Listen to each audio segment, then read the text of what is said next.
ቦና ስምካ ይቀደስ መንግሥትካ ትምጻእ ፈቃድካ ከምቲ ኣብ ሰማያት ከምኡ ድማ ኣብ ምድሪ ይኹን ናይ ዕለት እንጀራና ሎሚ ሃበና ንሕና ዝበደሉና በደሎም ከም ዝሓደግናሎም በደልና በሳና ንሕደገልና ካብ ኩሉ ክፉእ ኣድሕነና እምበር ኣብ ፈተነ ይተእትወና መንግስትን ሓይልን ክብርን ንዘላለም ናትካ እዩ ኣሜን። ኦ እግዝእትየ ማርያም ብናይ ቅድስት ጀምራ ሰላምታ ሰላም ለክለኹ ብሕልና ክደንግል ኢኺ ብስጋ እውን ድንግል ኢኺ ኣደ እግዚኣብሔር ጎይታ ስራይ ሰላም ለክለኹ ንስኺ ካበ ንስ ብርክቲ ኢኺ ፍረ ከርስኹም ብሩኽ እዩ ኦም ለተጸጋ እግዚኣብሔር ምሳኺ እዩ ኦ ፍስሕቲ ደስ በልካ ሓጢኣትና ካሓድገልና ናብ ፍቅሪ ወድኺ ኢየሱስ ክርስቶስ ምእንታና ምሕረት ለምንልና ንገባር የሰናያትን መሓርን ኣምላኽ ኣቦን ጎይታናን ኣምላኽናን መድሓኒናን ኢየሱስ ክርስቶስ ሰቲርናን ረዲእናን ዓቂብናን ተቐቢልናን ራህሪህናን ደጊፍናን ክሳብ ዛ ሰዓት እዚኣ እውን ኣብፅሕና እሞ ነመስግኖ ኣለና ኣሜን ሕጂ እውን ንዑ በዛ ቅድስቲ ዕለት እዚኣ ናብ ኩሉ ዘመን ሂወትና ንዑ ብምፍራሕ ፍጹም ሰላም ክዕቅበና ንኩሉ ዝመልኽ እግዚኣብሔር ኣምላኽና ንለምኑ ኣሜን ኦ ጎይታና እግዚኣብሔር ኩሉ እትመልኽ ኣቦን ጎይታናን ኣምላኽናን መድሓኒናን ኢየሱስ ክርስቶስ ልዕሊ ኩሉ ኩነታትን ምእንቲ ኩሉ ኩነታትን ኣብ ውሽጢ ኩሉ ኩነታትን ነመስግነካ ኣለና ኣሜን ስለ ዝሰተርካናን ዝረዳእካናን ዝዕቆብካናን ናባኻውን ስለ ዝተቐበልካናን ስለ ዝራህራህካናን ደገፍካናን ክሳብ ዛ ሰዓት እዚኣ ስለ ዝፅሕካናን ነመስግነካ ኣለና ኣሜን ኦ መፍቀሪ ሰብ ካብቲ ሰናያትካ ንሓትትን ንልምንን ኣለና ኣብዛ ቅድስቲ ዕለት እዚኣን ኣብ ኩሉ ዘመን ሂወትና ንዓኻ ብምፍራሕ ፍጹም ሰላም ክንፍጽሞ ሃበና ኩሉ ቅንኣትን ኩሉ ፈተናን ኩሉ ግብሪ ሰይጣንን ምኽሪ ክፉኣት ሰባትን ሕቡእን ጉህዱን ዝኾነ ምልዓል ጸላያኖ ጎይታ ካበ ኣርሕቕ ኣሜን ካብ ኩሉ ህዝብኻን ካብ ዙርያ ዘለናዮ ቦታን ኣርሕቕ ኣሜን ኩሉ ሰናያትን ዘድሊ ነገርን ዓድለና ኣሜን ምክንያቱ ንስኻ ኢኻ ተመንን ዕንቅርቢትን ኩሉ ሓይሊ ጸላእን ክረግእ ስልጣን ዝሃብካና ኣሜን ካብ ኩሉ ክፉእ ኣድሕነናን ባላኽናን እምበርና ፈተና ይተእትወና በቲ ሓደ ወድኻ ጎይታናን ኣምላኽናን መድሓኒናን ኢየሱስ ክርስቶስ ምእንቲ ፍቅሪ ሰብ ኢሉ ብዝገበሮ ጸጋን ምሕረትን ምሳኻ ማዕረ ምስ ዝኾነ ወሃብ ሂወት መንፈስ ቅዱስን ክብርን ግርማን ውዳሴን ኣምልኾን ሎምን ኩሉ ሰዓን ዘለዓለም ዓለም ንዓኻ ይኹን ኣሜን ኣሜን ኣሜን ናይ ንስሓ መዝሙር 52 መዝሙር 51 ከም ሳለኻ መሓረኒ ከምቲ ዓብይ ርህራሄኻ ኣበሳይ ደምስስ ካብ ኣበሳይ ኣጸቢቕካ ሓጸበኒ ካብ ሓጢኣተይ እውን ኣጽርየኒ ኣነ ኣበሳይ ይፈልጥ ኣለኹ እሞ ሓጢኣተይ ኩሉ ግዜ ብቅድመ እዩ ብዘረባኻ ጻድቕ ፍርድኻ ንጽዮንካ ትርከብ ሰኣነ ንኣኻ ጥራይ በደልኩ ኣብ ቅድሜኻ እከይ ገበርኩ ንሆ ብኣበሳ ተወለድኩ ነይ ከዓ ብሓጢኣት ጠነሰተኒ ንሓቃ ውሽጢኻ እትደልዮ ኣብ ሕቡብን ጥበብ መሃረኒ እንቲ ክጸርሱ ስምዕዛ ጽርየኒ ካብ በረድ ክጽዕዱ ሕጸበኒ ተንዝቐጥቀጥካየ ናጽምቲ ሕጐሳስ ባህታን ሓጐስን ኣስማዓኒ ነጥካ ካብ ሓጢኣተይ ከውሎ ንብዘላ ኣበሳይ እውን ደምስሶ ወኣምላኽ ጽሩይ ልቢ ፈጠረለይ ጽኑዕ መንፈስካ ውሽጢ ይሓድስ ካብ ገጽካ ይደርብየኒ ቅዱስ መንፈስካ እውን ኣይተግድፈኒ ሓጐስ ምድሓንካ ምለሰለይ ብፈቓደኛ መንፈስ እውን ደግፈኒ መገድኻ ንመፍረሲ ክምሮም እየ ሓጥኣን ናባኻ ክምለሱ እዮም ወኣምላኽ ኣምላኽ ምድሓነይ ካብ ዕዳዶም ኣናቅፈኒ ልሳነይ ንጽድቅኻ እልል ክትብለሉ እያ ጎይታየ ኣፈይ ምስጋና ክነግር ስኸናብ ፍረይ ክፈት መስዋዕቲ ባህ የብለካን እዩ ተዘይኮነስ መቕረብ ኩልካ ነይረ መስዋዕቲ ምራራይ ትውጎን ኢኻ እሞ መስዋዕቲ ኣምላኽ ስውር መንፈስ እዩ ወኣምላኽ ንስውርን ቁጥቅጥን ልባይ ትንዖን ኢኻ ንጽዮም ጸጋኻ ሰናይ ግበረላ መካትያት ኢየሩሳሌም ንደቕ ሽዑብ መስዋዕት ጽድቂ ብዝሓሪ መስዋዕቲ ብምሉእ መስዋዕቲ ባህ ክብለካ እዩ ሽው ኣብ መሰዊኢኻ ኣራሑ ከቕርብልካ እዮም ሃሌሉያ ጸሎት ግዜ ድቃስ ንክርስቶስ ንጉሰይን ኣምላኸይን ምስጋና ቅርበሉ ሓጢኣተይ ክሓድገለይ ከዓ እልምኖ ኣሜን ኣበይ መልኣከ ሰላም መዝሙር ዳዊት መበል 130 ክትጽልይልና ኣቦና ኣበይ ቆሞስ መዝሙር ዳዊት መበል 131 ኣቦና ኣቦይ መርጌታ መዝሙር ዳዊት መበል 132 ኣነ መዝሙር ዳዊት መበል 133 ኣቡና ጋብ መዝሙር ዳዊት መበል 134 ማማ ብራይ መዝሙር ዳዊት የግሬታ ማማ ረዘነት መዝሙር ዳዊት መበል 137 ማማ ብራይ መዝሙር ዳዊት መበል 138 ማማ መዝሙር ዳዊት መበል 141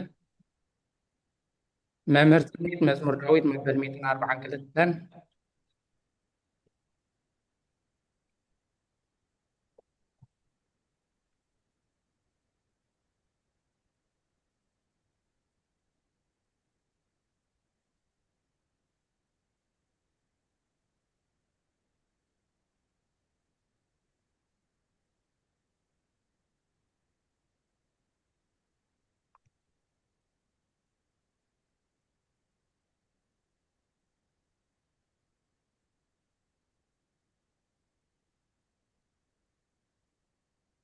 እሺ حاونا دكتور سجاب مزمور داويد مبدل 247 ماما رزقت مزمور داويد مبدل 247 ماما بري عويلت مزمور داويد مبدل 248 كتسلي لنا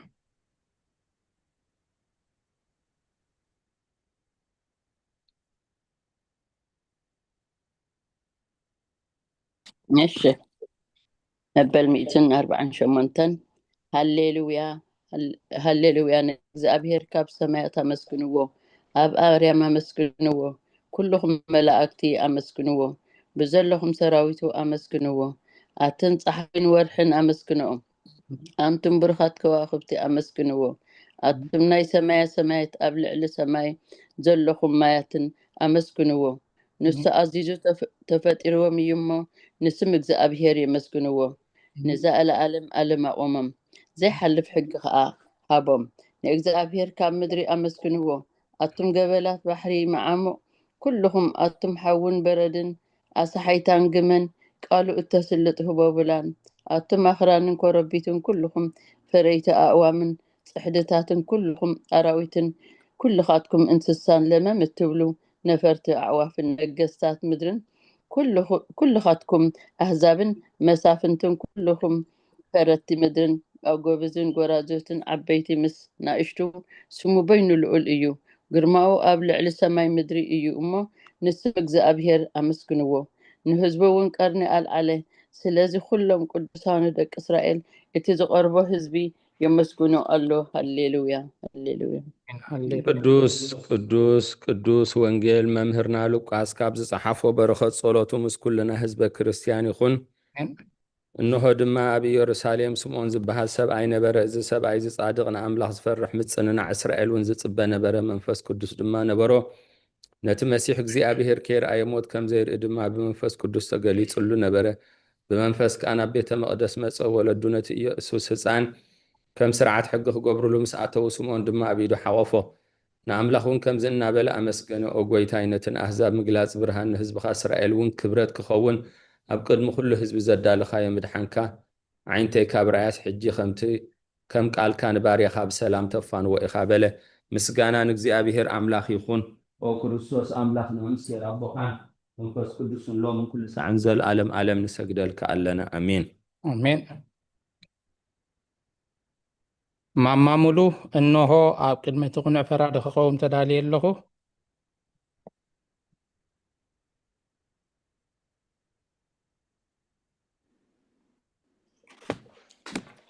كما يقولكم كلكم كفلتات صلاة إنه بقدمة قنع فرادي كقوم تدالي له وتأمق جايز حالة عدمي نخونني نفردن سلازخونة بس حاتي رعدن عن قطنا له جنك نفسي جينا أب مريت نبري كبهاللغسي ተነሲሂ ምክንያቱ መሬት ኣብ መቃብር ኣይውድሶን እዩ ኣብ ሞት ከዓ ዝዝክሮ የልቦን ኣብ ገሃነም እውን ዘመስግኖ የልቦን እሞ ካብ ድቃስትኪ ተንሲኺ ናብ መድሕንኪ ብንስሓ ኦ ኣምላኸይ መሓረንን ኣድሕነን እናበልኪ ተማሕፀኒ ስብሃት ለኣብ ስብሃት ለወልድ ስብሃት ለመንፈስ ቅዱስ ኣላ ትኽብር ማትኒት መዋል ሰብ ዘይውዳእ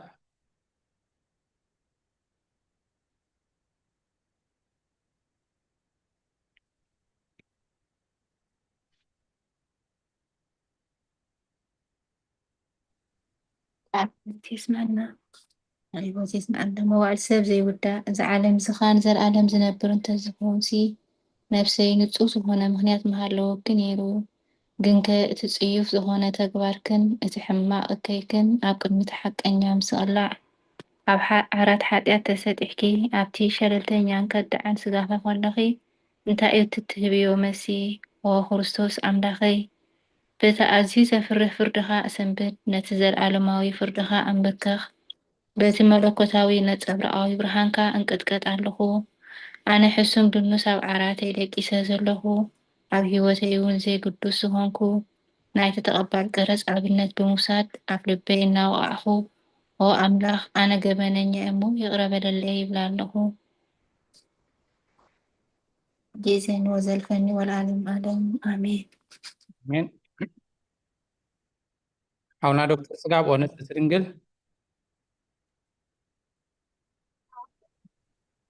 ونتوفى دقنا باريخ تقلت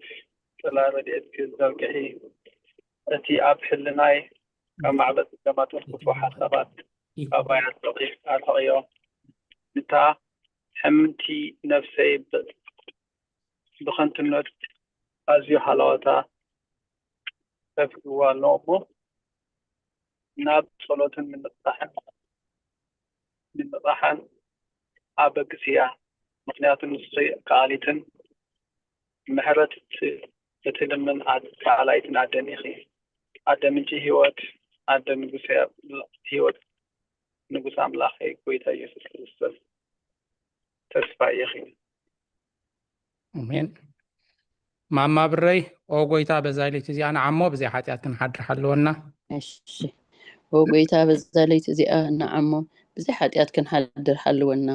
وأملخ أبوتاتنا نسخة بروخ إخا برختك أزيو بزحيو قدس مكاون نزل ألم كبر زملو إيو آمين وقويتا كمتي أباخا توكلنا يزولنا محرتك خم متخون لنا عين تخل نعا ها كاب زي تبايا ألوان نسخة أب إوانو مكبت هبام وأملخ مدهاننا وتسفى كل وسنات مدري سمعنا وقويتا نسخة كابز عليت زي نزل ألم تدحننا تعقبنا أمين وقويتا بروخي خمو فرخا مهرني وقويتا بروخي خمو حق النتكا أردأني وقويتا بروخي خمو كبرخا أبرهالي وقويتا محرتكا نزل ألم ينبر وقويتا نعي نتقوار إيدكا كاب ولدنا ولد معقوبي سلزخونكا أي تنتقلني وقويتا نعي بدي لئيم محرن نفسي أدحنان النابلكو إلا الله وقويتا بخا توكيل اللهم أدحنني في قدكا كيقبرك أمهرني نسخة أملاخ فالفالي هوتي إخا ببرهانكا دمائنا برهان النرئي محرتكا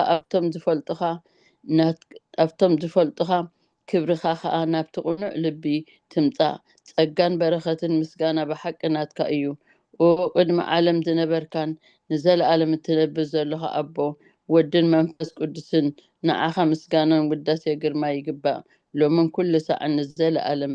عالم أمين قولوا القويتا بأخا مئمان نسمكا بزمار سنة يومو محرتك أبت أتصبح حق النتكا دما ليت أزنتو أمين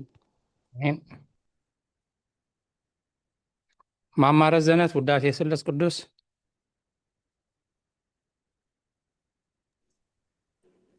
ውዳሴ ስሉስ ቅዱስ ቅዱስ እግዚአብሔር ቅዱስ ኃያል ቅዱስ ሕያው ዘይመውት ካብ ቅድስት ድንግል ማርያም ዝተወልደ መሓረና ቅዱስ እግዚአብሔር ቅዱስ ኃያል ቅዱስ ሕያው ዘይመውት ኣብ ዮርዳኖስ ዝተቐመጠ ኣብ ልዕሊ ዕፀ መስቀል ምእንታና ዝተሰቕለ መሓረና ቅዱስ እግዚአብሔር ቅዱስ ኃያል ቅዱስ ሕያው ዘይመውት ኣብ ሳልሳይ መዓልቲ ካብ ሞታን ዝተንስአ ብምስጋና ናብ ሰማያት ዝዓረገ ኣብ የማን ኣቦኡ ዝተቐመጠ ኣብ ሕያዋንን ሞታንን ክፈርድ ከም ብሓድሽ ክመጽእ እዩ ኦ ጎይታ መሓረና ምስጋና ንቦን ወድን መንፈስ ቅዱስን ሎሚ ኩሉ ሰዓን ዘላለም ዓለም ኣሜን አሜን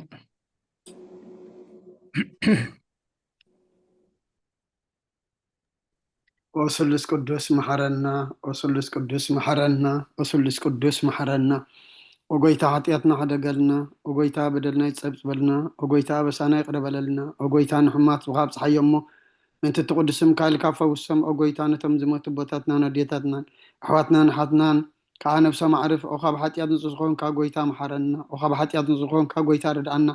لما أنا ناخا تقبل لنا كبر مسجانا بفصل معرقين قدسنا نعخا يقبع أمين وقويتا محرنا وقويتا محرنا وقويتا بارخنا وقويتا بقعات كبرنا بمسكانا خمزيلنا خنصلب سمايات تنبر ربنا ሰማያት ትነብር ኣቦና ስምካ ይቀደስ መንግስትኻ ትምጻእ ፍቓድካ ከም ትዓብ ሰማይ ከምኡ ድማ ምድሪ ይኹን ንዓይለት እንጀራና ሎሚ ሃበና ንሕና ንዝበደሉና በደሎም ከም ዝሓደግናሎም በደልና ናበሳና ንሕደገልና ካብ ፋድሕናና ፈተና ይተእትወና መንግስትን ሓይልን ክብርን ዘለዓለምነትካ ኢማ ኣሜን ኣወዝት ማርያም ብናይ ቅዱስ ገብርኤል መልኣክ ሰላምታ ሰላም ለክ ኣለኹ ብሕልና ድንግል ኢኸ ብስጋኹን ድንግል ኢኻ ደ እግዚኣብሔር ፀዋዕት ጎይታ ሰራዊት ሰላም ለክለኹ ንስኺ ካብ ኣንስቲ ብርክቲ ክፍረ ከርስኹም ብርኺ ኦ ምልተ ጸጋ እግዚኣብሔር ምሳኺ እዩ ኦ ፍስቲ ደስ በልኪ ሓጢኣትና ክሰርየልና ነፍቲ ወድኺ ኢየሱስ ክርስቶስ ምእንታና ምሕረት ለምንልና ኣሜን አሜን። ማማ ሙሉ ምስጋና ንቅድስት ድንግል ማርያም።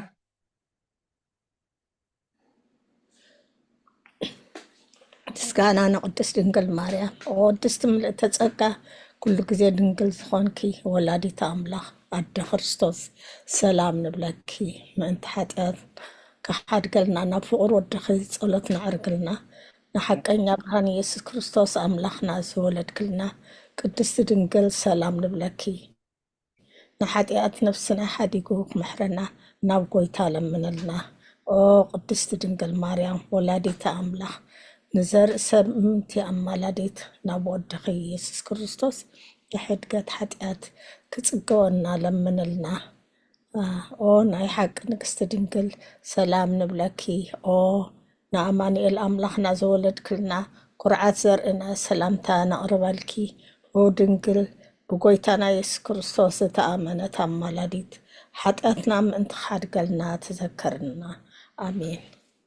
አሜን። መምህር ትምኒት መተው ጸሎት ሃይማኖት።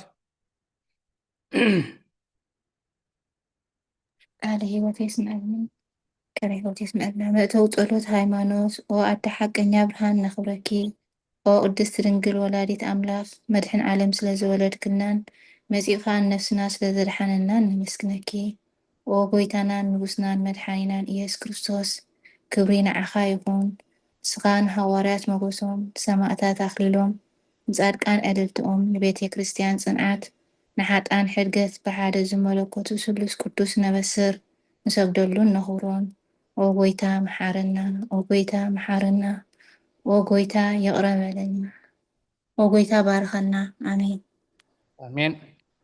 አቦይ መርጌታ ናይ ሃይማኖት ጸሎት።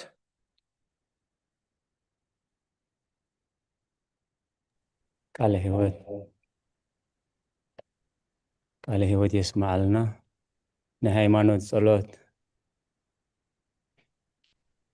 ኩሉ ብዝሓዘ ሰማይን ምድርን ዝርአን ዘይርአን ብዝፈጠረ ብሓደ እግዚኣብሔር ኣብ ንኣምን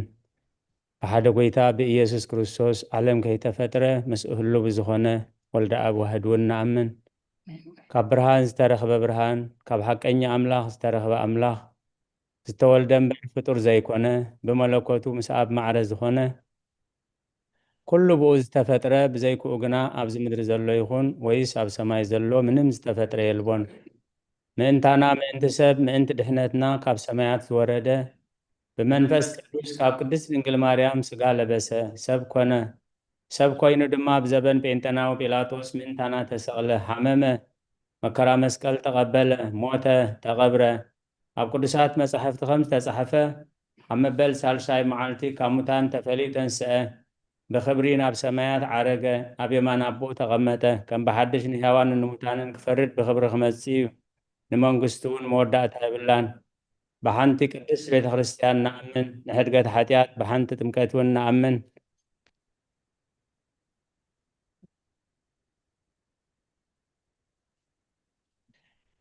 ከም ብሓድሽ ንሕያዋንን ንሙታንን ክፈርድ ብኽብሪ ክመጽእ እዩ ንመንግስቱ እውን መወዳእታ የብሉን ጎይታን መሕወይን ብዝኾነ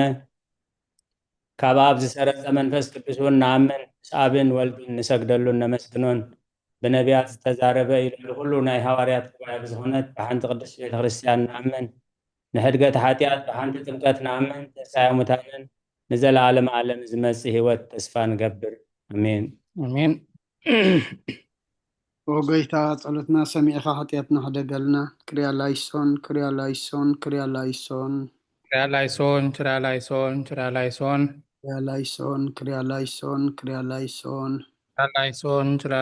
ክርያላይሶን ክርያላይሶን ክርያላይሶን ክርያላይሶን ክርያላይሶን ክርያላይሶን ክርያላይሶን ክርያላይሶን ክርያላይሶን ሶን ክርያላይሶን ክርያላይሶን ክርያላይሶን ክርያላይሶን ክርያላይሶን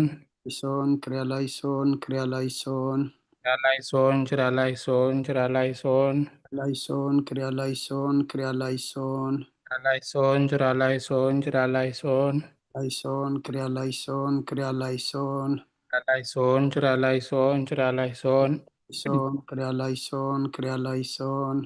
ላይሶን ችራ ላይሶን ችራ ላይሶን ላይሶን ክሪያ ላይሶን ክሪያ ላይሶን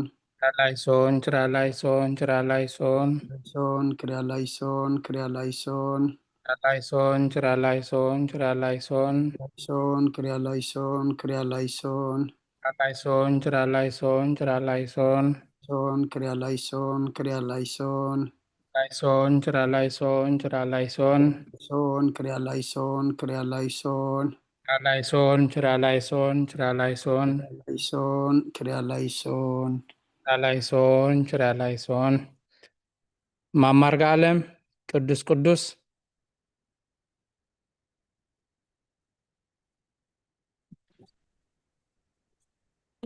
عليهم تسمعنا ቅዱስ ቅዱስ ቅዱስ ቅዱስ እግዚአብሔር ጎይታ ሰራዊት ሰማይን ምድርን ብክብርኻን ብልስኻን ብላዕትካን እየን ንኩሉ እትመልኽ እግዚአብሔር ኣቦ መሓረና ኦ ጎይታ ሰራዊት ኣምላኽ ሓይልታት ምሳና ኩን ምክንያቱ ኣብ ግዜ ሽግርናን ጭንቀትናን ብዘይካኻ ረዳእ የብልናን ኦ ኣምላኽ ኣቦና ኣባና ሕደር ንበደልና ይቕሬታን ምሕረትን ግበረልና ኣሜን እቲ ብድሌትናን ብዘይ ድሌትናን ዝገበርናዮ እቲ ብፍልጠትን ብፍላጥን ዝሰርሕናዮ ስውርን ግሁድን ዝኾነ ሓጢኣትና ምእንቲ እቲ ኣብ ልዕሌና ዝስመ ቅዱስ ስምካ ኢልካ ኦ ጎይታ ይቕረበለልና ኦ ጎይታ ምሕረትካ ንኣንበር ክንበደልና ይኹን ኣሜን بكم ምሕረትከ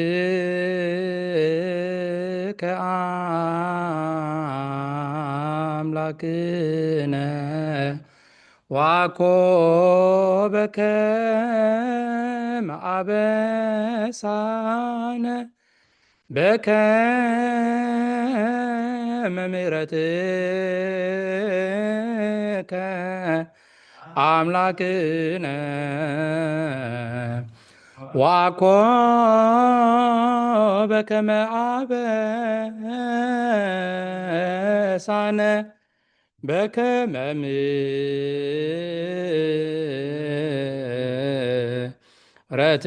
ምሕረትከ አምላክነ ዋኮ በከመ አበሳነ ኦ ጎይታ ብቕዓት ግበረልና ምስጋና ከምዚ ኢልና ክንፅልብ ሰማያት ትነብር ኣቦና ስምካ ይቀደስ መንግስትካ ትምፃእ ፍቃድካ እንታ ኣብ ሰማይ ከምኡ ድማ ምድሪ ይኹን ዕለት መግብና ሎሚ ሃበና ንሕና ንዝበደሉና በደሎም ከም ዝሓደግናሎም በደልና ናብሳና እንደገልና ክፉ ኣድሕነና እምበር ኣብ ፈተና ኣይተእትወና መንግስትን ሓይልን ክብርን ዘለኣለም ናትካ ኢማ ኣሜን ኦዝት የማርያም ብናይ ቅዱስ ገብርኤል መልኣክ ሰላምታ ሰላም ለክለኹ ሩሕልና ከድንግል ኢኺ ብስጋኹን ድንግል ኢኺ ኣደ እግዚኣብሔር ፀባዖት ጎይታ ሰራዊት ሰላም ለክለኹ ንስኺ ከዓ ንስ ብረኽቲ ኢኺ ፍረ ከርስኹም ብሩኽ እዩ ኦ ምልዕተ ጸጋ እግዚኣብሔር ምሳኺ እዩ ኦ ፍስሕቲ ደስ በልኪ ሓጢኣትና ሰሪየልና ነፍቲ ወድኺ ኢየሱስ ክርስቶስ ምእንታና ምሕረት ለምንልና ኣሜን ናይ ንስሓ ጸሎት ኦ ጎይታ ኣብዛ መዓልቲ እዚኣ ኣብ ቅድሜኻ ብተግባርኹም ብተግባርኹም ብቃል ብኩሉ ብሓሳብኹም ብኩሉ ዋሳትና ዝሓጣናዮ ንስኻ ሩሕሩሕን መፍቀር ሰብን ስለ ዝኾንካ ምንቲ ትቅዱስም ካልካ ተዓረቐና ንሕደገልናን ኦ ኣምላኽ ብሰላም ክንሓድር ሰላማዊት ለይተሃበና ኣብዛ ናይ ድቃስ ግዜና ካብ ኩሉ ጭንቀት ናፃ ግበረና ካብ ኩሉ ክፋትን ካብ ኩሉ ፈተና ፀላእን ክሕልወና ከዓ ናይ ሰላም መልኣካ ላኣኸልና ብፀጋን ብርህራያን መፍቀር ሰብ ዝኾነ ሓደ ወድኻ ቤተና ኣምላኽናን መድሓናን ኢየሱስ ክርስቶስ እቲ ብኡን ምስኡን ክብርን ውዳሴን ግርማን ዘለካ ማዕሪኻ ምስ ዝኾነ ውህቦት መንፈስ ቅዱስን ምስጋና ይግባአካ ሕጂ ንዘለዓለም ዓለምን ኣሜን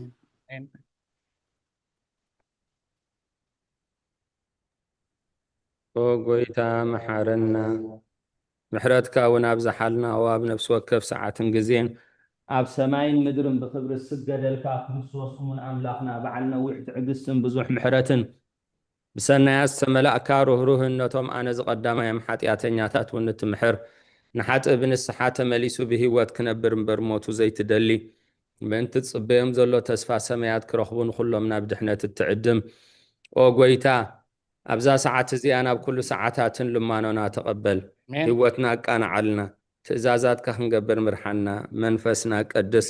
ስጋናን ሓሳባትናን ኣንፅህ ትምኒትና እውን ስመር ሕማምና ፈውስ ሓጢኣትና ሕደገልና ካብ ኩሉ ክፉእ ሓዘንን ስቃያት ብርዳእና ብህልውንኦም ክንዕቆብ ብቅዱሳን መላእኽትካ ሓልወና ናብ ውህደት እምነት ከነምርሕ ምእንቲ ናብቲ ዘይምርመርን ዘይውሰንን ፍልጠትካ ክንበፅሕ ዓድለና ንስኻን ዘለኣለም ዓለም ብሩኽ ኢኻ ኣሚን ኣሜን ብቑዓት ግበረና ብምስጋና ከምዚ ኢልና ክንፅልይ ኣብ ሰማያት ትነብር ኣቦና ኣብ ሰማያት ትነብር ኣቦና ስምካ ይቀደስ መንግስትኻ ትምፃእ ፈቃድካ ከምቲ ኣብ ሰማያት ከምኡ ድማ ኣብ ምድሪ ይኹን ናይ ዕለት እንጀራና ሎሚ ሃበና ንሕና ዝበደሉና በደሎም ከም ዝሓረግናሎም በደልና ናበሳና ንሕደገልና ካብ ኩሉ ፋድሕነና እምበር ኣብ ፈተና ይተእትወና መንግስትን ሓይልን ክብርን ዘለኣለም ናትካ እዩ ኣሜን ኦ እግዝእትየ ማርያም ብናይ ቅዱስ ገብርኤል መልኣክ ሰላምታ ሰላም ይብለክ ኣለኹ ብሕልናኺ ድንግል ኢኺ ብስጋኺ እውን ድንግል ኢኺ ኣደ እግዚኣብሔር ፀባዖት ጎይታ ሰራዊት ሰላም ይብለክ ኣለኹ ንስኺ ካብ ንስቲ ብርኽቲ ኢኺ ፍረ ከርስኹም ቡሩኺ ኦም ለተፀጋ እግዚኣብሔር ምሳኺ እዩ ኦ ፍስቲ ደስ በልኪ ሓጢኣትና ክሓድገልና ናብ ፍቅሪ ወድኺ ኢየሱስ ክርስቶስ ምእንታና ምሕረት ለምንልና ኣሜን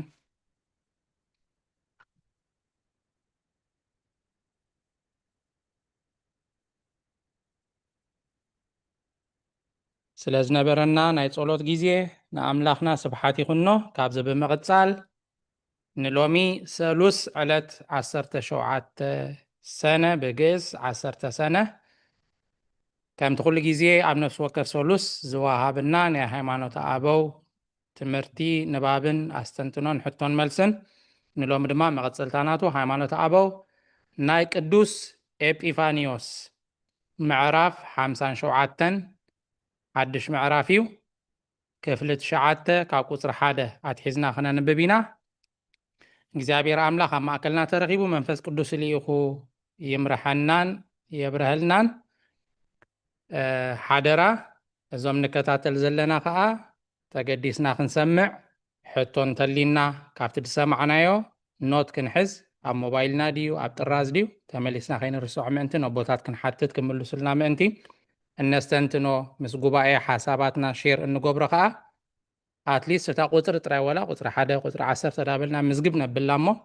ድሓር ኣስተንትኖ ተለኩም ሓሳብ ተለኩም ክበሃል ከሎ ምእንቲ ከተብሉ ምምሳይና ደይተርፈና ተገዲስና ክንሰምዕን ክንከታተልን ከነስተንትን ክንሓትት ክንምልስ ቤተክርስቲያን ሓደራ ትብል እሺ ኣብ ቁጥሪ 3 ዘለዋ ንባባትና ሓውና ዶክተር ጽጋብ ወንጌል ዮሐንስ ምዕራፍ 11 ካብ ቁፅሪ 1 ክሳብ 46 ነዋሕያ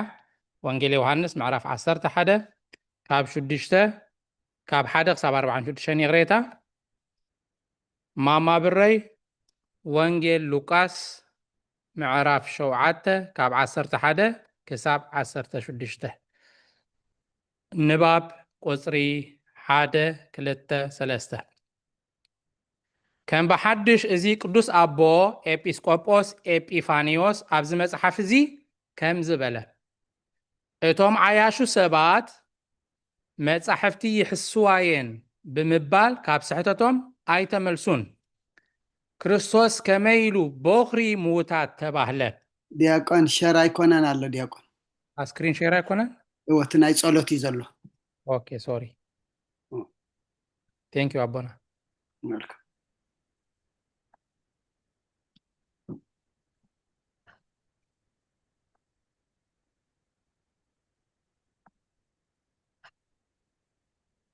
ሕጂ መፅዩ እሺ ቴንክ ዩ ቁጥሪ 3 ክርስቶስ ከመይ ኢሉ በኽሪ ምውታት ተባህለ ኣቐዲሙኸ ንወድታ በዓልቲ ናይን መበለት ኣተንስኦ መሊሱ ከዓ ንኣልዓዛር ድሕሪ 4 መዓልቲ ኣተንስኦ ወንጌል ዮሐንስ ዶክተር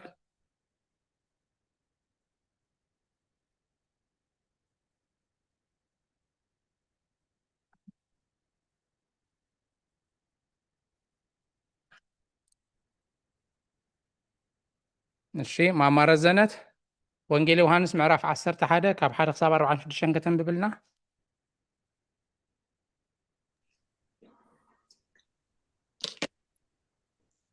ወንጌል ዮሐንስ ምዕራፍ 11 ካብ 1 እስከ 46 ኣልዓዛር ከም ዝሞተ ኣብ ቢታንያ ኣብታ ዓዲ ማርያምን ማርታን ሓብታ ኣልኣዛር ዝስሙ ሕሙም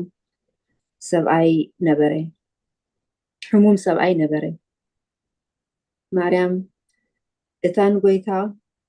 ቁዱይ ቅብኢ ዝለኸየቶ ብፀጉሪ ርእሳውን ኣእጋሩ ዝደረዘቶ እያ።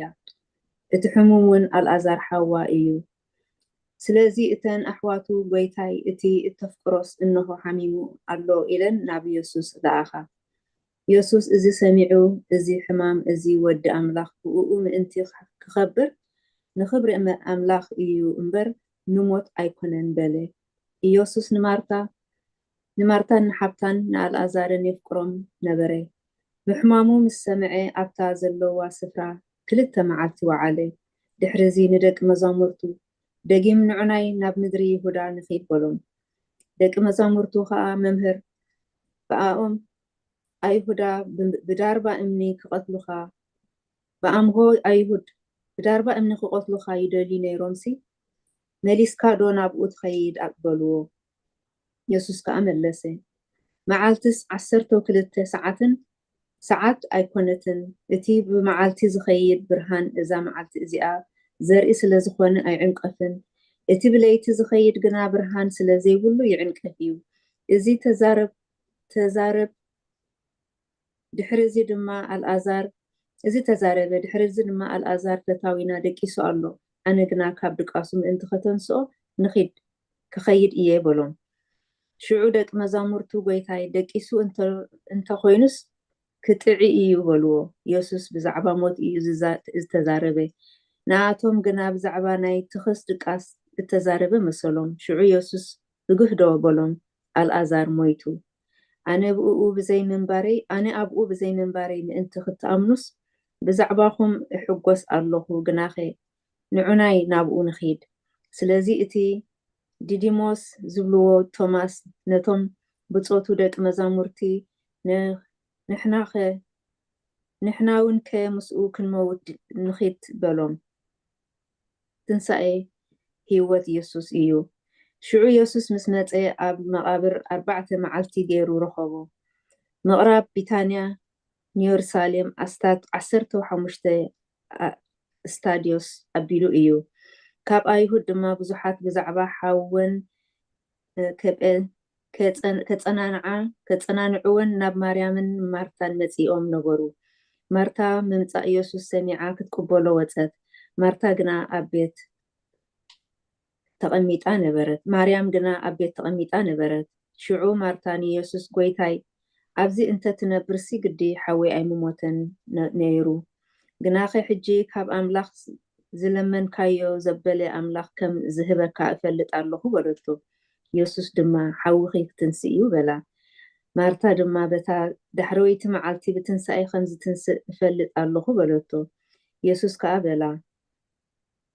ትንሳኤን ህይወትን ኣነ እየ። እቲ ብኣይ ዝኣምን እንተሞተ እኳ ብህይወት ክነብር እዩ። ነፍሲ ወከፍ ብህይወት ዘሎ እሞ ብኣይ ዝኣምን ከዓ ንዘለኣለም ኣይክመውትን እዩ። እዚ ዶ ተኣምኒ ኢኺ? ንሳ እዎ ጎይታይ፣ ንስኻ እቲ ናብ ዓለም ዝመፅእ ክርስቶስ ወዲ ኣምላኽ ምዃንካ ኣሚነ ኣለኹ በለቶ። እዚ ኢላ ኸደት። ንማርያም ሓብታ ድማ ሰላሕ ኢላ መምህር መፅዩ ይፅዋዓኪ እውን ኣሎ ኢላ ፀውዐታ። ንሳ እዚ ምስ ሰምዐት ቀልጢፋ ተንስአት፣ ናብኡ እውን ከደት። ኢየሱስ ኣብታ እተቐበለቶ ስፍራ ፀንሐ እምበር ናብ ዓዲ ኣይኣተወን ነበረ። እቶም ከፀናንዕዋ ምስ ኣብ ቤት ዘለዉ ኣይሁድ ግና ማርያም ቀልጢፋ ብድድ ምባላን ምውፃኣን ሪኦም ናብ መቃብር ከይዳ ኣብኡ ክትበኪ እያ ኢሎም ሰዓብዋ። ማርያም ናብታ ኢየሱስ ዘለዋ ስፍራ መፂኣ ምስ ረኣየቶ ኣብ እግሩ ተደፊኣ ጎይታይ ኣብዚ እንተትነብርሲ ግዲ ሓወይ ኣይሞተን ነይሩ በለቶ። ሽዑ ኢየሱስ ንሳ ክትበኪ ከላ እቶም ምስኣ ዝመፁ ኣይሁድ እውን ክበኪ ከለዉ ረኣየ። ብመንፈሱ ተኪዙ እናሕነቕነቐ ኣብያን ቢርኩሞ በለ። ንሳቶም ጎይታይ ንዓ እሞ ረአ በልዎ። ኢየሱስ ነብዐ። ስለዚ ኣይሁድ እስኪ ረኣዩ ክንደይ የፍቅሮ ነይሩ በሉ። ገሊኦም ግና እዚ ኣዒንቲ እቲ ዕውር ዝኸፈተስ ነዚ እውን ከምዘይ መውት ክገብሮ دخون أي خالن بلو شعو يسوس كم بحدش بلو بوتكزي نابتي مقابر مزي إذا كنا إمني اتعاط وبعتي إيو يسوس نزي إمني العلو بلوم مارتا حبتي إتي موتكا ويتاي رابعتي غيرو إيو مو فتسيمو جاني إيو بلوتو يسوس انت تأمنس كبر أملاخ مرئي خدو أي بلكو خن بلا دحرزي نتي إمني العلو يسوس كا أعنتو نلعلق وحابيلو أبيلو أبو سلز سمع كاني يمسكنك الله إذا دو إلهم زلو هزبي نسخا كم زلأخ كاني مأنتي كأمنو دعي إزيد زبالكو إمبر أنس كل ساعة كم اتسمعن فلت الله إذا مسبالي الأزار نعان ناب وطائي وطائلو بعوي دمت يجدره إتي موت بجنوزو أعداون أعقارون بأسرو قلصون ون بما أرميا تقون بينو خا وطائي يسوس دما فتحو ومو كي يخيد حدقوه بلوم شعوب خاب أيهود بزحات ناب مريم زموتو نتي نسو زغبرو ريوم بؤو آمنو دليوم جنا ناب فريساويان كيدوم إتي إيسوس زغبرو نغروهم أمين سلا قالاتو እግዚአብሔር خبر يمسكن አይተኛ 46 مسلم እሺ ሉቃስ 7:11-16 ንጽብሒቱ ድማ ኮነ ናይ እናብትበሃል ከተማ ኸደ ምስኡ ከዓ ሓያሎ ካብ ደቂ መዛሙርቱን ብዙሕ ህዝብን ከዱ ናብ ኣፍ ደገ እታ ከተማ ምስ ቀረቡ እንሆ ሙት ተፀይሩ ወፀ ንሱ ነዲኡ ሓደ ወዳ ነበረ ንሳ ከዓ መበለት እያ ብዙሓት ደቂ እታ ከተማ ከዓ ምስኣ ነበሩ ጎይታ ምስ ረኣያ ደንገፀላ እሞ ኣይትብከይ በላ ቀሪቡ ነቲ ቃሬዛ ተንኪዩ እቶም ፀወርቲ ደው በሉ ንሱ ከዓ እታ ጎበዝ ተንስእ ዝብለካ ኣለኹ በሎ እቲ ሙት ተንሲኡ ተቐመጠ ምዝራውን ጀመረ ነዲኡ ድማ ሃባ ንኩሎም ፍርሃት ሓዞም ዓቢ ነቢ ተንሲኡ ኢልና ኣምላኽ ንህዝቡ በፅሐ እናበሉ ከዓ ንኣምላኽ ኣመስገንዎ ኣሜን ኣሜን ቃልዎ ተስማዕልና ቀፂሉ ኣብ ቁጥር 4 ዘለዋ ንባባትና ማማ ሙሉ ቀዳማይ መጽሐፈ ነገሥት ምዕራፍ 17 ካብ 17 ክሳብ 24 መምህር ትምኒት ካልኣይ መጽሐፍ ነገሥት ምዕራፍ 4 ካብ 15 ክሳብ 36 መምህር ትምኒት ካልኣይ ነገሥት 4 ካብ 15 ክሳብ 36 ማማ ይርጋለም ካልኣይ መጽሐፈ ነገሥት ምዕራፍ 13 ካብ 20 ክሳብ 22 ንባብ ቁጥር 4 ኤልያስ ከዓ ሓደ ሙት ኣተስአ እቲ ኣገልጋሊኡ ዝነበረ ኤልሳ እውን ክልተ ሙታት ሓደ ከይተቐብረ እቲ ካልኣይ ስጋኡ ምስ ተቐብረ ኣተንሲኡ እዩ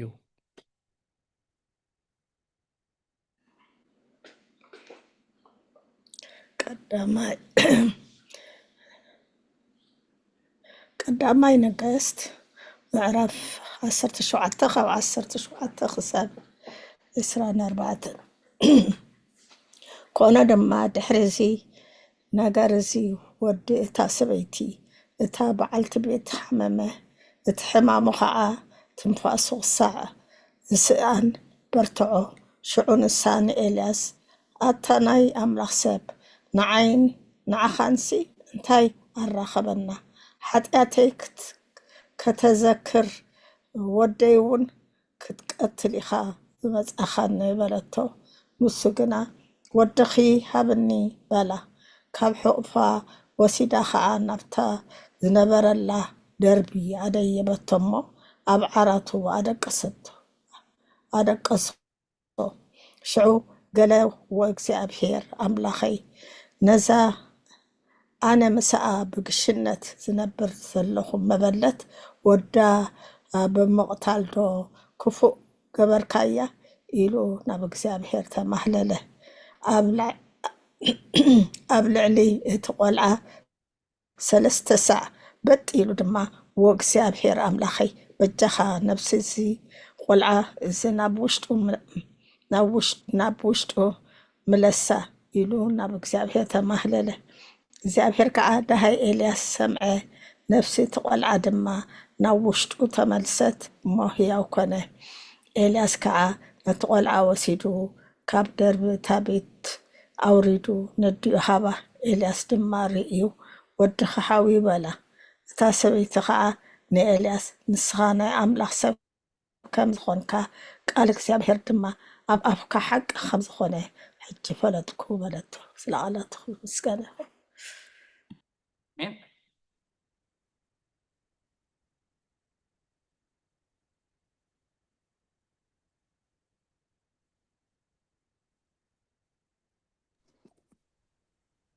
ካልኣይ ነገሥት ምዕራፍ 4 ካብ 15 ክሳብ 36 ንሱ ከዓ ፀዋዓያ በለ። ምስ ፀዋዓ ድማ ኣብ ኣፍ ቤት ደው በለት። ንሱ ከዓ ንዓመታ ከምዛ ግዜ እዚኣ ወዲ ክትሓቅፊ ኢኺ በላ። ንሳ ድማ ኣይፋልካን ጎይታይ፣ ኣታ ናይ ኣምላኽ ሰብ ንገረድካ ኣይተሓስዋ በለት። እታ ሰበይቲ ከዓ ጠነሰት እሞ ከምቲ ኤልሳዕ ዝተዛረቦ ንዓመትኡ በታ ግዜቲኣ ወዲ ወለደት። እቲ ቆልዓ ድማ ዓበየ። ኮነ ከዓ ሓንቲ መዓልቲ ናብ ኣቡኡ ናብ ዓጣዶ ወፀ። ነቡኡ ድማ ርእሰይ ርእሰይ በሎ። ንሱ ከዓ ንጌሊኡ ሓንጊርካ ናብ ኣዲኡ ሰዶ በሎ። ሓንጊሩ ከዓ ናብ ኣዲኡ ኣእተዎ። ክሳዕ ፍርቂ መዓልቲ ድማ ኣብ በረኻ ኮፍ በለ፣ ሽዑ ሞተ። ኣብ ብርካ ኮፍ በለ ሽዑ ሞተ። ንሳ ከዓ ደይባ ኣብ ዓራት እቲ ናይ ኣምላኽ ሰብ ኣደቀሰቶ። ብድሕሪኡ ሸጊራቶ ወፀት። ንሰብኣያ ፀዊዓ ድማ ናብቲ ናይ ኣምላኽ ሰብ ጎየ ክምለሲ በጃኻ ሓደ ካብቶም ገላውን ሓንቲ ኣድግን ስለደለይ በለቶ። ንሱ ከዓ ስርቂ ወርሒ ኣይኮነን ሰንበት እውን ኣይኮነን፣ ስለምንታይ ደኣ ሎሚ ናብኡ ትኸዲ በላ። ንሳ ድማ ደሓን በለት። ሽዑ እታ ኣድጊ ፅዒና ነቲ ጌልኣ ኪድ ምራሕ፣ ኣነ እንተ ዘይበልኩኻ ኣብ መንገዲ ጠጠው ኣይተብለኒ በለቶ። ተበጊሳ ድማ ኣብ ከረን ቀርሜሎስ ናብቲ ናይ ኣምላኽ ሰብ ከደት። ኮነ ከዓ እቲ ናይ ኣምላኽ ሰብ ኣማዕዲ ምስ ረኣያ ንጌሊኡ ጋሓዚ እታ ሽናማዊት ኣብኡ እንሃ። በጃኻ ሕጂ ጎይኻ ተቐበላ እሞ ደሓን ዶ ኢኺ ሰብኣይክኸ ደሓን ደሎ እቲ ወድኸ ደሓን ደሎ በላ በሎ። ንሳ ድማ ደሓን በለት። ናብቲ ኸረን ናብቲ ናይ ኣምላኽ ሰብ ምስ መፀት ከዓ በእጋሩ ኣፅኒዓ ሓዘቶ። ጋሓዚ ድማ ክደፍኣ ቀረበ። እቲ ናይ ኣምላኽ ሰብ ግና ነፍሳ እተመረረት እያ እሞ ሕደጋ በልኣ። እግዚኣብሔር ግዳ ሓቢኢለዩ ኣይገለፀለይን ድማ በሎ። ንሳ ከዓ ወዲ ሃበኒ ኢለዶ ካብ ጎይታይ ለሚነ ነይረ ኣይጠበረንን ዶ ኢልካ ኣይነበርኩን ኣይትጠብረኒ ዶ ኢለካ ኣይነበርኩን በለት። ሽዑ ንጋሓዚ ሕቆኻ ተዓጥቕ እሞ በትረይ ኣብ ኢድካ ሓዝካ ኺድ። ገለ ሰብ እንተረኸብካ ከዓ ከም መዓልካ ኣይትበሎ፣ ከም መዓልካ እንተበለካ እውን ኣይትመልሰሉ። ነዛ በትረይ ድማ ኣብ ገፅ እቲ ቆልዓ ኣንብራ በሎ። ኣደ እቲ ቆልዓ ከዓ ከይሓድገካ እግዚኣብሔር ህያው እዩ፣ ነፍስኻ እውን ህያውያ በለት። ተንሲኡ ድማ ደድሕሪኣ ኸደ። ጋሓዝ ከዓ ቀዲምዎም ሓሊፉ ነቲ በትሪ ኣብ ገፅ እቲ ቆልዓ ኣንበራ።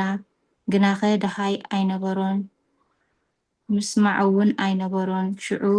ክቀባበሎ ተመሊሱ እቲ ቆልዓ ኣይተንስአን ኢሉ ነገሮ። ኤልሳ ናብታ ቤት ምስ ኣተወ ድማ እንሆ እቲ ቆልዓ ሞይቱ ኣብ ዓራቱ ተጋዲሙ ፀንሖ።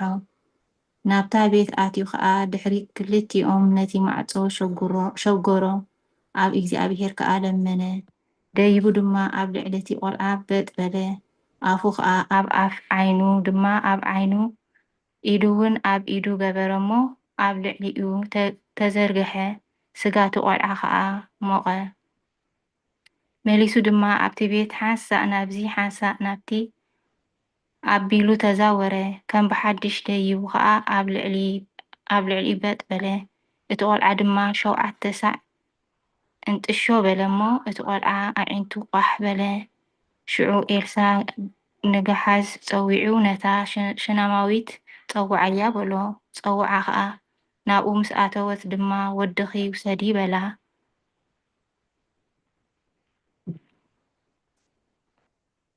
ኣሜን። ማይርቃለም ኣሜን። ቃል ህይወት ይስማዓና። ካልኣይ ነገስታት ምዕራፍ 13 ካብ ፍቅዲ 20-22 ከንብብ ፍቃድ ጌታ። ኤልሳዕ ድማ ሞተ፣ ቀበርዎ እውን። በመጀመርታ ዓመት ከዓ ሓደጋ ዝወደቆ ካብ መኣብ ናብታ ሃገር መፁ። ኮነ ድማ ሰባት ንሓደ ሰብኣይ ክቀብሩ ከለዉ እንሆ ነቶም ወደቅቲ ሓደጋ ሪኦም ነቲ ሰብኣይ ናብ መቃብር ኤልሳዕ ደርበይዎ። እቲ ሰብኣይ ከዓ ኣፅምቲ ኤልሳዕ ምስ ተንከየ ሓወየ፣ በእጋሩ ድማ ደው በለ።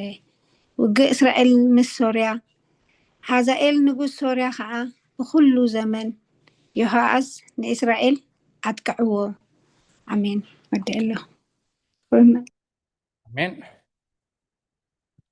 ቀፂልና ኣብ ቁጥሪ 5 ዘለዋ 2 ንባባት ማማ ብረይ መልእክቲ ጳውሎስ ናብ ሰብ ሮሜ ምዕራፍ 6 ቁፅሪ 9። ማማ ረዘነት መልእክቲ ጳውሎስ ናብ ሰብ ቆላሲስ ምዕራፍ 1 ቁፅሪ 18 ንባብ ቁጥሪ 5 ከምዚ ብምባል ከዓ ንምልሰሎም እዞም ሙታት እዚኦም ተንስኡ ብድሕሪ ከዓ ሞቱ። ስለዚ ትንሳኤ ዘጉባኤ ዝፅበዩ እዮም። ጎይታና ኢየሱስ ክርስቶስ ግና ንሱ በኽሪ ሙታን እዩ። ከመይ ብመጀመርታ ሞት ዘይብሉ ትንሳኤ እዩ ካብ ሞት ዝተንስአ። ከምቲ ጽሑፍ ዝብሎ ካብ ሕጂ ንድሓር ሞት ኣይረኽቦን እዩ። ሮሜ 6:9 ሮሜ 6:9 እቲ ካብ ሙታት ዝተንስአ ክርስቶስ መሊሱ ከም ዘይመውት ሞት እውን ኣብኡ ከም ዘይመልኽ ፈሊጥና ንሕና ምስ ክርስቶስ ካብ ሞትናስ ምስኡ ድማ ብሂወት ከም እንነብር ንኣምን ኣለና። ማለት ሞቱ ሓንሳእ ንኩሉ ግዜ ካብ ሓጢአት እዩ ዝሞተ፣ ሂወት ግና ንኣምላኽ እዩ ዝነብር።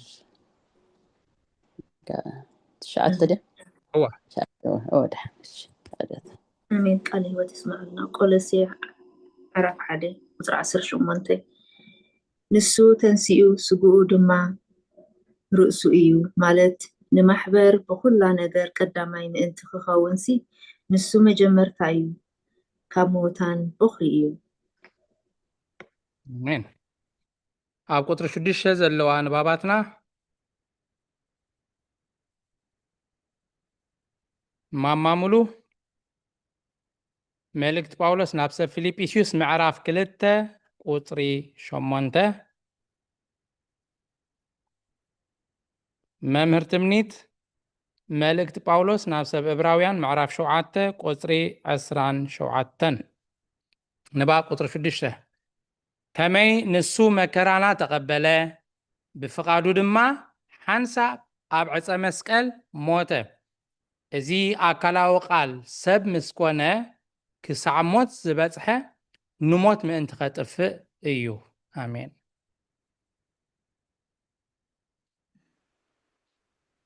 ርእሱ ክሳዕ ሞት ኣትሓተ ክሳዕ ሞት ኣብ መስቀል እኳ ደኣ ተኣዘዘ። ለቓላት ምስጋና ይኹን። ወዲኤ ካልእ ተስማዓልና መምህር ትምኒት። እሺ ዕብራውያን ምዕራፍ 7 ቁፅሪ 27 ንሱ ከምቶም ካልኦት ሊቃውንቲ ካህናት ቅድም ምእንቲ ሓጢአት ርእሱ ድሓር ድማ ምእንቲ ሓጢአት ህዝቢ ኣብ ፀፅባሕ መስዋዕቲ ከቅርብ ዘየድለዮ እዩ እሞ ርእሱ ንመስዋዕቲ ምስ ወፈየ ሓንሳእ ንሓዋሩ ገበሮ። ኣሜን። ካልእ ተስማዓልና ቀፂሉ ዘሎ ንባብና ኣብ ቁጥሪ 9 እዩ ማማር ገኣለም ዘዳግም ኦሪት ዘዳግም ምዕራፍ 27 ቁጥሪ 15 ማማብረይ መዝሙር ዳዊት መበል ሱሳ ቁጥሪ 11 ማማረዘነት መልእክቲ ጳውሎስ ናብ ሰብ ሮሜ ምዕራፍ 8 ካብ 19 ክሳብ 21 ንባብ ቁጥሪ 7 ክሳብ 9 ብመለኮቱ ሕማም ዘይብሉ ከሎ ብስጋ ሓመመ ብመለኮቱ ሕማም ዘይቀርቦ ክነሱ ብዝተዋህዶ ስጋ መከራ ከምናቱ ተሓስበሉ ሞት እውን ከምናቱ ተሓስበ ንሱ ህይወት እዩ ህይወት ከዓ ንሓዋሩ ኣይመውትን እዩ ግናኸ ህይወት ምእንቲ ክህበና ንዓና ኣፍቂሩ ምስ መፀ ምእንታና ሞተ ካባና ሰብ ስለ ዝኾነ ከዓ እታ ህይወት ናትና ኾነት ካባና ሰብ ስለ ዝኾነ ከዓ እታ ህይወት ናትና ኾነት ኣሜን ጽሑፍ ብዘይ ንእግዚአብሔር በይኑ ኣብ ካልእ ተስፋ ዝገብር ርጉም እዩ ዝብል እሞ ተስፋና ኣብ እግዚአብሔር በይኑ እዩ እምበር ኣብ ሰብ ኣይኮነን ዘዳግም 27:15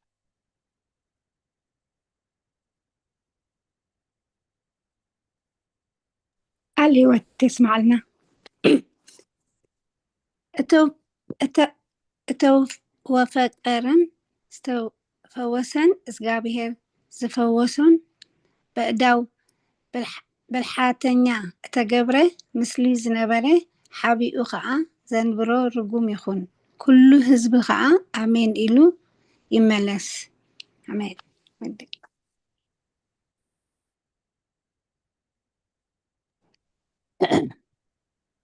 سوسة 11 مزمور داوود دي السب كنتو ايوما كابتي تتصاراري ردانا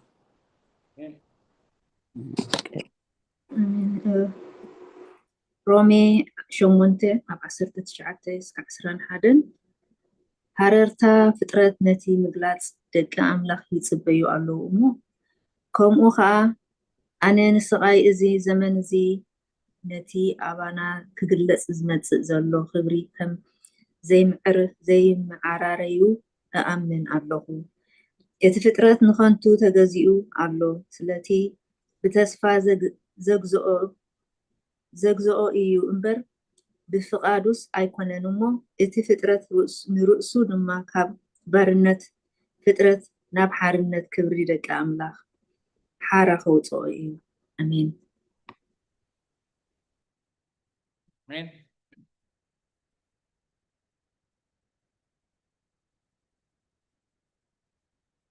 ቀፂሉ ደሎ ንባብና ኣብ ቁጥሪ 13 ሓንቲ ንባብ ኣላትና ማማረዘነት ፈተን ብብልና ፀኒሕኪ ማማሙሉ ዕብራውያን 5 ካብ 1 ክሳብ 7 ዕብራውያን 5 ካብ 1 ክሳብ 7 ንባብ ቁጥሪ 10 ክሳብ 13 እቲ ንኸምኡ ሰብ ተስፋ ዝገብር ከም ደረቕ ጉንዲ ይኸውን እነሆ እምበኣር ጎይታና ኢየሱስ ክርስቶስ ከም ኩሎም እቶም ቅድም ዝዘከርናዮም ሰባት ካብ መለኮት ዕሩቕ ዝኾነ ሰብ ከም ዘይኮነ ተገሊጹልና ኣሎ ጎይታና ኢየሱስ ክርስቶስ ሰብ ዝኾነ እግዚአብሔር ቃል ከም ዝኾነ ብዘይ ጥርጥር ምእንቲ ክንኣምን ንኩሉ ሰብ ተፈልጠ ጎይታና ኢየሱስ ክርስቶስ ሰብ ዝኾነ እግዚአብሔር ቃል ከም ዝኾነ እሺ በሐቅ ዳኣ ሰብ ኮነ እምበር ምትሃት ኣይኮነን ንሱ ሰብ ኮይኑ ምስ ዓበየ መለኮት ዝሓደሮውን ኣይኮነን ንሱ ሰብ ኮይኑ ምስ ዓበየ መለኮት ዝሓደሮውን ኣይኮነን ተስፋ ምድሓና ኣብ ሰብ ኣይኮነን ከመይ ሰብ ካብ ኣዳም ክሳብ ፍጻሜ ዓለም ከድሕነና ኣይከኣለን ግናኸ እግዚአብሔር ቃል ስጋ ሰብ ዝተዋህደ ተስፋና ኣብ ሰብ ምእንቲ ከይከውንን ርጉማት ከይንኸውንን ተስፋና ኣብ ህያው እግዚአብሔር ምእንቲ ክንገብርን እዩ ኩሉ ካብ ሰብ ዝሽየም ከምቲ ጽሑፍ ዝብሎ ምእንቲ ሰብ ሊቀ ካህናት ይሽየም ምእንቲ ዝኻ እግዚአብሔር ካባና ስጋን ነፍስን ተዋህደ ምእንቲ ዝኻ እግዚኣብሔር ካባና ስጋን ነፍስን ተዋህደ ብመለኮቱ ድሕነት ክህበና ብሰብነቱ ከዓ ከም ኩሉ ሰብ ምእንታና ክመውት እግዚአብሔር ቃል ሰብ ኮነ። ቃል ሕይወት ይስዕና። ምዕራፍ 5 ዕብራውያን ምዕራፍ 5 ካብ 1 ክሳብ 7 ካብ ማእኸል ሰብ እተወስደ ሊቀ ካህናት ዘበለስ መባእን ሕሩድን ስለ ሓጢአት ምእንቲ ክስውእ ብናይ ኣምላኽ ነገር ስለ ሰብ እዩ ዝሽየም ንርእሱ ከዓ ድኻም ስለ ዝጠበኦ ነቶም ደናቁርን እተጋገዩን ክድንግጸሎም ዝኽእል እዩ። ስለዚ ድማ ከምቲ ምእንቲ ህዝቢ ከምኡ እውን ምእንቲ ርእሱ ስለ ሓጢአት ክስውእ ተገብኦ ከም ኣሮን ብኣምላኽ እተፀውዐ ደኣ እምበር ነዚ ክብሪ እዚ ሓደ እኳ ባዕሉ ኣይወሰዶን እዩ። ከምኡ እውን እቲ ንስኻ ወደይ ኢኻ ኣነ ሎሚ ወለድኩኻ ዝበሎ ኣኽብሮ እምበር ክርስቶስ ባዕሉ ሊቀ ካህናት ምእንቲ ክኸውን ኢሉ ርእሱ ኣየኽበረን።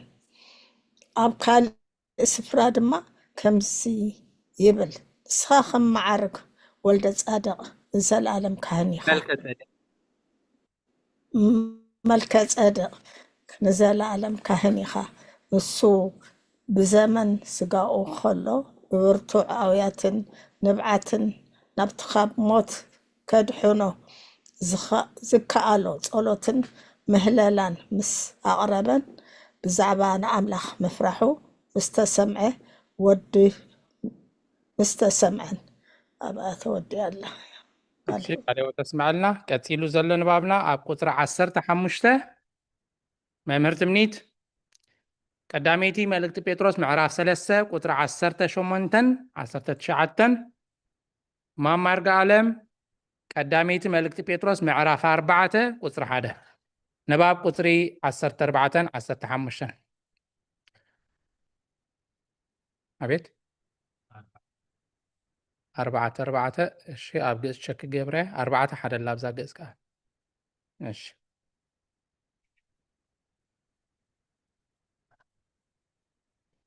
ንባብ ቁጥሪ 14-15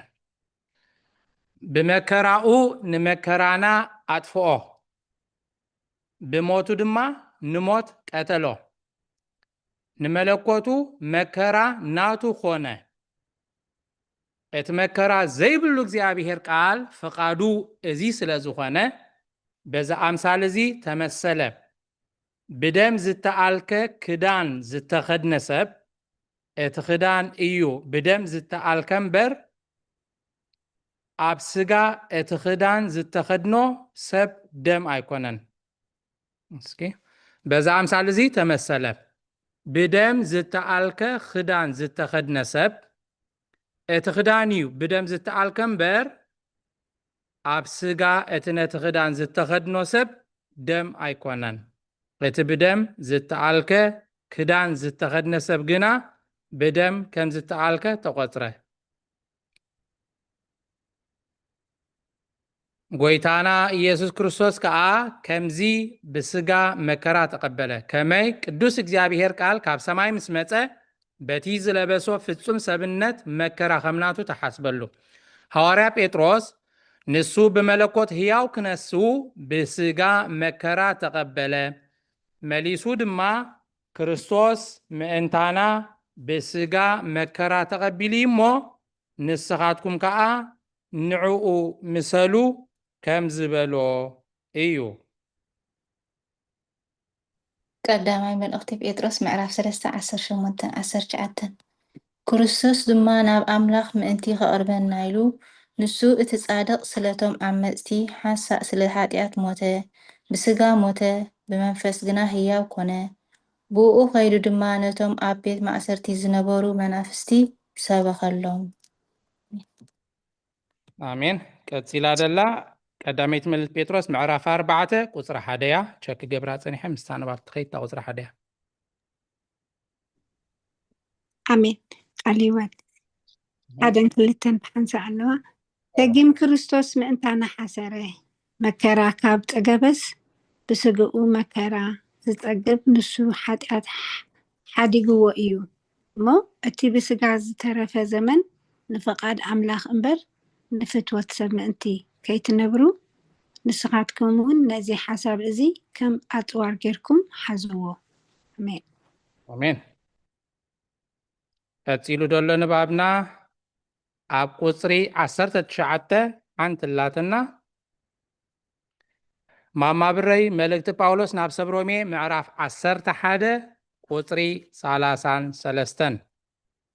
ንባብ 16 ክሳብ 19 ከምቲ ኣብ ክዳን ዝፈሰሰ ደምን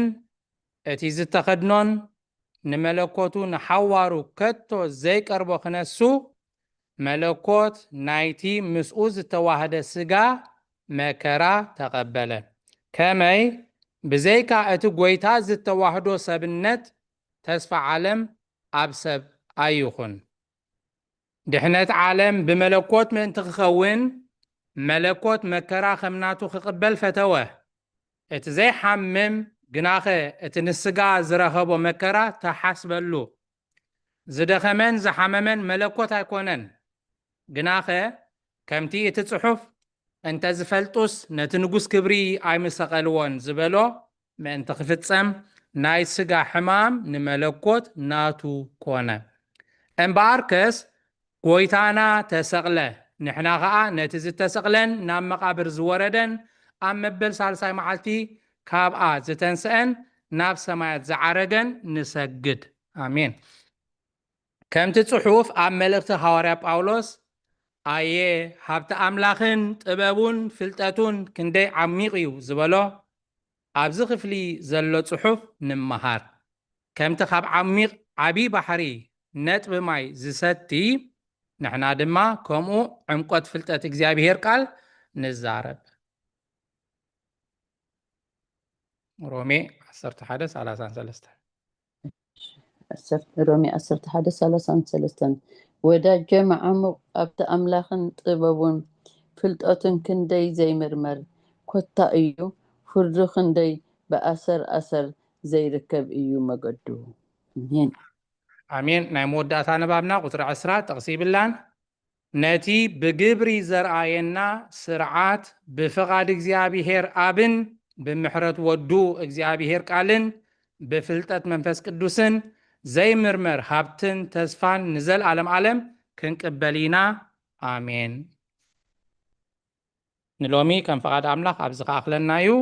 ሃይማኖት ኣበው ናይ ቅዱስ ኤጲፋኒዎስ ኤጲስቆጶስ ናይ ቆጵሮስ ምዕራፍ 57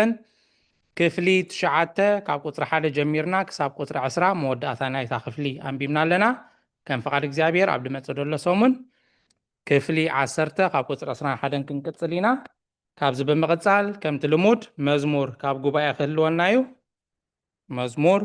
ናባኹም ብፍላይ ከዓ ዘሚሩ ዘይፈልጥ ሰብ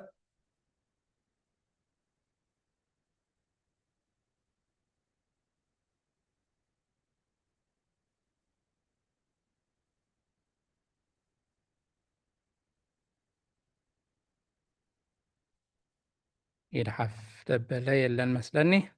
ወላ ብድምፂ ክትነግሩን ትኽእሉ ኢኹም ለና ዲያቆን ወድ ሽማማ ብረይ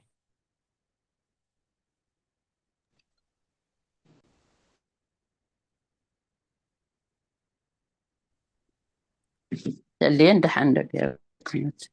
ارجع لما كنت زمرة خالي دياكون حوي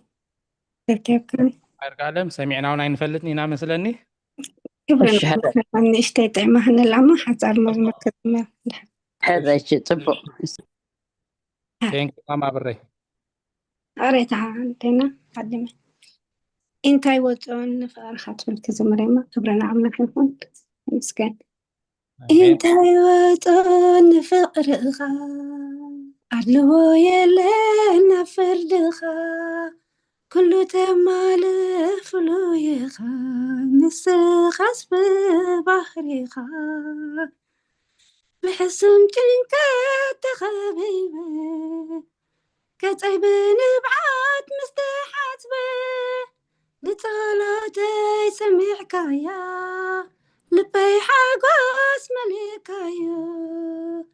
ንጸሎተይ ሰሚዕካዮ ልበይ ሓጎስ መሊካዮ እንታይ ወቶን ንፍቕርኻ ኣድልዎ የለን ፍርድኻ ኩሉ ተማልእ ፍሉይኻ ንስኻስ ብባህሪኻ ብህያው ቃልካ ፈዊስካኒ ካብ ውድቀተይ ኣልዒልካኒ መቓዊሕይ ሰባቢርካ ኣቑምካኒ ብቅድሚ ገጽካ መቓዊሕይ ሰባቢርካ ኣቑምካኒ ብቅድሚ ገጽካ እንታይ ዋቶን ንፍቕርኻ ኣድልዎ የለን ፍርድኻ ኩሉ ተማልእ ፍሉይኻ ንስኻስ ብባህሪኻ ካብ ምሕረትካ ዝተላዕለ ብዙሕ ውድቀት ተቐቢለ ትብዓት ረኺበ ብጸጋኻ እነኽየውት ንምድሓንካ ትብዓት ረኺበ ብጸጋኻ እነኽየውት ንምድሓንካ እንታይ ወቶን ንፍቕርኻ ኣድልዎ የለን ፍርድኻ ኩሉ ተማልእ ፍሉይኻ ንስኻስ ብባህሪኻ ብህያው ቃልካ ፈዊስካኒ ካብ ውድቀተይ ኣልዒልካኒ መቓዊሕይ ሰባቢርካ ኣቑምካኒ ብቅድሚ ገጽካ መቓዊሕይ ሰባቢርካ ኣቑምካኒ ብቅድሚ ገጽካ እንታይ ወቶን ንፍርድኻ ኣለዎ የለን ፍርድኻ ኩሉ ተማልእ ፍሉይኻ ንስኻስ ብባህሪኻ እንታይ ወቶን ንፍቕርኻ ኣድልዎ የለን ፍርድኻ ኩሉ ተማልእ ፍሉይኻ ንስኻስ ብባህሪኻ ኣሜን። ዝማሬ መላእክት ስማዕልና። አሜን። ሓፍትና ይርግዓለም ዝማሬ መላእክት የስማዓልና። ኣቦይ መርጌታ እግዚኣብሔር ኣኽብረለይ ሕሹኽ ኢሎምኒ ደሓን ሓፍትና በላ ንእሽተያ ኢሎምኒ ብገጽ ስለ ደይዘኮርኪኺ ወይ ስለ ዘይረኣኹየ ይቕሬታ። እሺ ጥዕምቲ መዝሙር ኢንታ ኣይወጾን ንፍቕርኻ ኣድልዎ የለን ኣብ ፍርድኻ ኩሉ ተማልእ ፍሉይኻ ንስኻስ ብባህሪኻ እያ ትብልታ ኣዝማች ኣብቲ ትሕሶ እንድሕሪ ርኢናዮ ከዓ ነዛ ኣብ ላዕሊ ዝተባህለት ኣምላኽ ኣብ ፍቕሩ ኢንታ ከም ዘይብሉ ንኩሉ ብማዕረ ከም ደፍቅር ኣብ ፍርዱ ኣድልዎ ከም ዘይብሉ ኩሉ ዘማልእ ፍሉይ ኣምላኽ ምዃኑ ብባህሪኡ ነዚ ዝገልጽ ኣብ ታሕቲ ከዓ ንፍቕሩ ኢንታ ከም ደይወጾ ንኩሉ ሰብ ምሕረት ከም ዝገበረ ሓጢኣት ከይተጸባጸበ ሓጢኣተይ ሓዲግካ ከምዚ ኢኻ ከይበልካ ከምዚ ጌርካለይ እናበለት እያ ተስተንትንታ መዝሙር ኩላ ኣብ ፍርድኻ ኣድልዎ የለን ኩሉ ተማልእ ኢኻ ንጸሎተይ ሰሚዕካዮ ንልበይ የሐጒስካዮ መቃወሐይ ሴርካ ፈቲሕካ ኣናጊፍካኒ ናባኻ ኣቕሪብካኒ ብጸጋኻ ትብዓት ረኺበ ሕጂ ከዓ ምድሓንካ ይእውጅ ኣለኹ ምክንያቱ ካብ ሕማመይ ፈዊስካኒ ኢኻ ካብ ውድቀተይ ኣልዒልካኒ ኢኻ ኢሉ ማእለያ ደይብሉ ብእግዚኣብሔር ዝተገበረልና ውዕለት እዩ ድነግር ብምሉእ እቲ መዝሙር። ስለዚ ክብርና ኣምላኽ ኣዝያ ጽቡቕ ትሕሶ ደለዋ ደስ ትብል ጥዕምቲ መዝሙር ደጊማ ሓፍትና ርግኣለም ቃል ሕይወት የስማዓልና ዝማሬ መላእክት የስማዓልና። ካብዚ ብምቕጻል ድማ ተሳተፍቲ ናይዚ ጉባኤ ነዛ መዝሙር ካብ መጽሓፍ ቅዱስ ጥቕሲ ብምጥቃስ ከነስተንትና ምስ መጽሓፍ ቅዱስ ኣተሓሒዝና ከነስተንትና ጉባኤ መድረኽና ባኹም።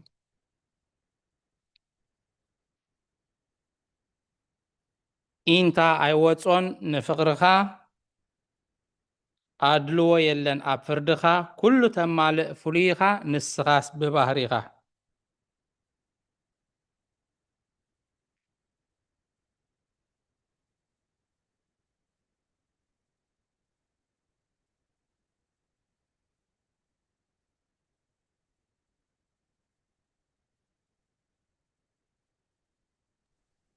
أنا نشتاق بدي أكون حوي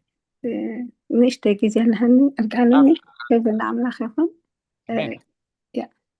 أنا سي دست لازبلاتني مستعنا يا بون قويتانا أملخنا المدحنين أن يسوس كريستوس موتات يتنسي كل أمنات لأني أنمو أنا خاء لا بحقق رأيو دعميو كتنسي كبل نمو زعم مزمر زي 5 ساعات خيدي لأزمير يعني ري لنا قرنا إنما فزقات عمي زي أخبر اللي أدرسي لنمو أقبل آمين قالي وتسمع لنا thank you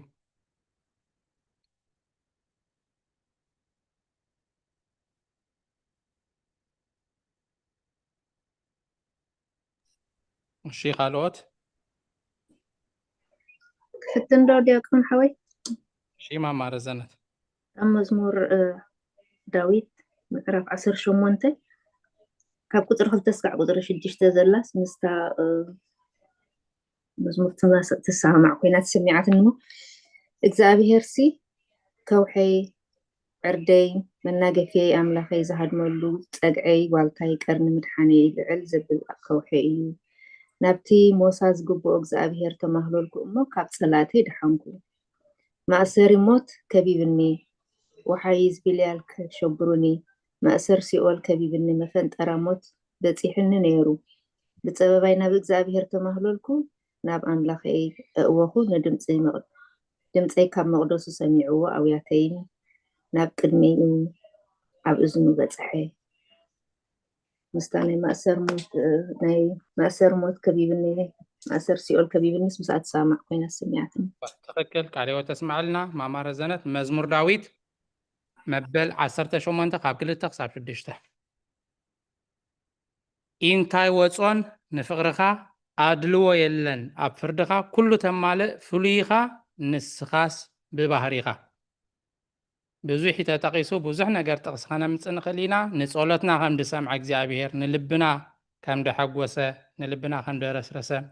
مقاوح فتيحو نصا خم دوصنا نابو خم زقربنا بتصقو تبعات كم زرخبنا كاب حمامنا كاب كل نقرنا خم زفوسنا خم زقالاقلنا كاب ودقتنا خاب زلعلنا بزوح كنت تقسن خلينا إذا كل سلازة جبرة خا نمدحانكا يأوج يعتبر. دياب كانوا ديس مزمور داويت هذا الثلاثة دخل بستنا مزمور داويت حادث ثلاثة عرف حد قطر ثلاثة؟ أوه ماشي. እግዚአብሔር ንስኻ ግን ኣብ ዙርያይ ዋልታ ኢኻ ክብረይ ንርእሰይ ልዕል እተብላ ንስኻ ኢኻ معرف حالي كونت النزيئة شق بريا دقينكي هم معرف حالو غمر بالليل شابتر كنديا ذات بلاد اللغي مزمور داويت تاغوتر سكرايا العلي الكي تا معرف كندي مخانا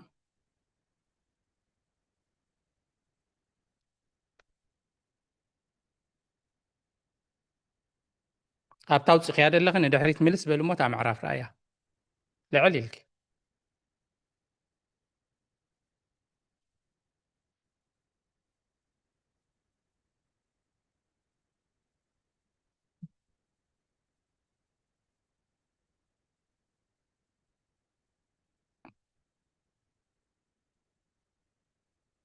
الله خدما ما بري كمل لسك ساعة دليا الله نو دلي الساعة يكون دي ثلاثة معرف ثلاثة هو معرف ثلاثة أوه معرف عاد عندي خلك نتصنيك معرف ثلاثة ده هو ثلاثة أوكي سكدا يمكن ببيع እግዚአብሔር ንስኻ ግና ኣብ ዙርያይ ዋልታ ኢኻ ክብረይ ንርእሰይ ልዕል እተብላ ንስኻ ኢኻ معرف ثلاثة تقكل هو ثلاثة داويت معرف ثلاثة قطري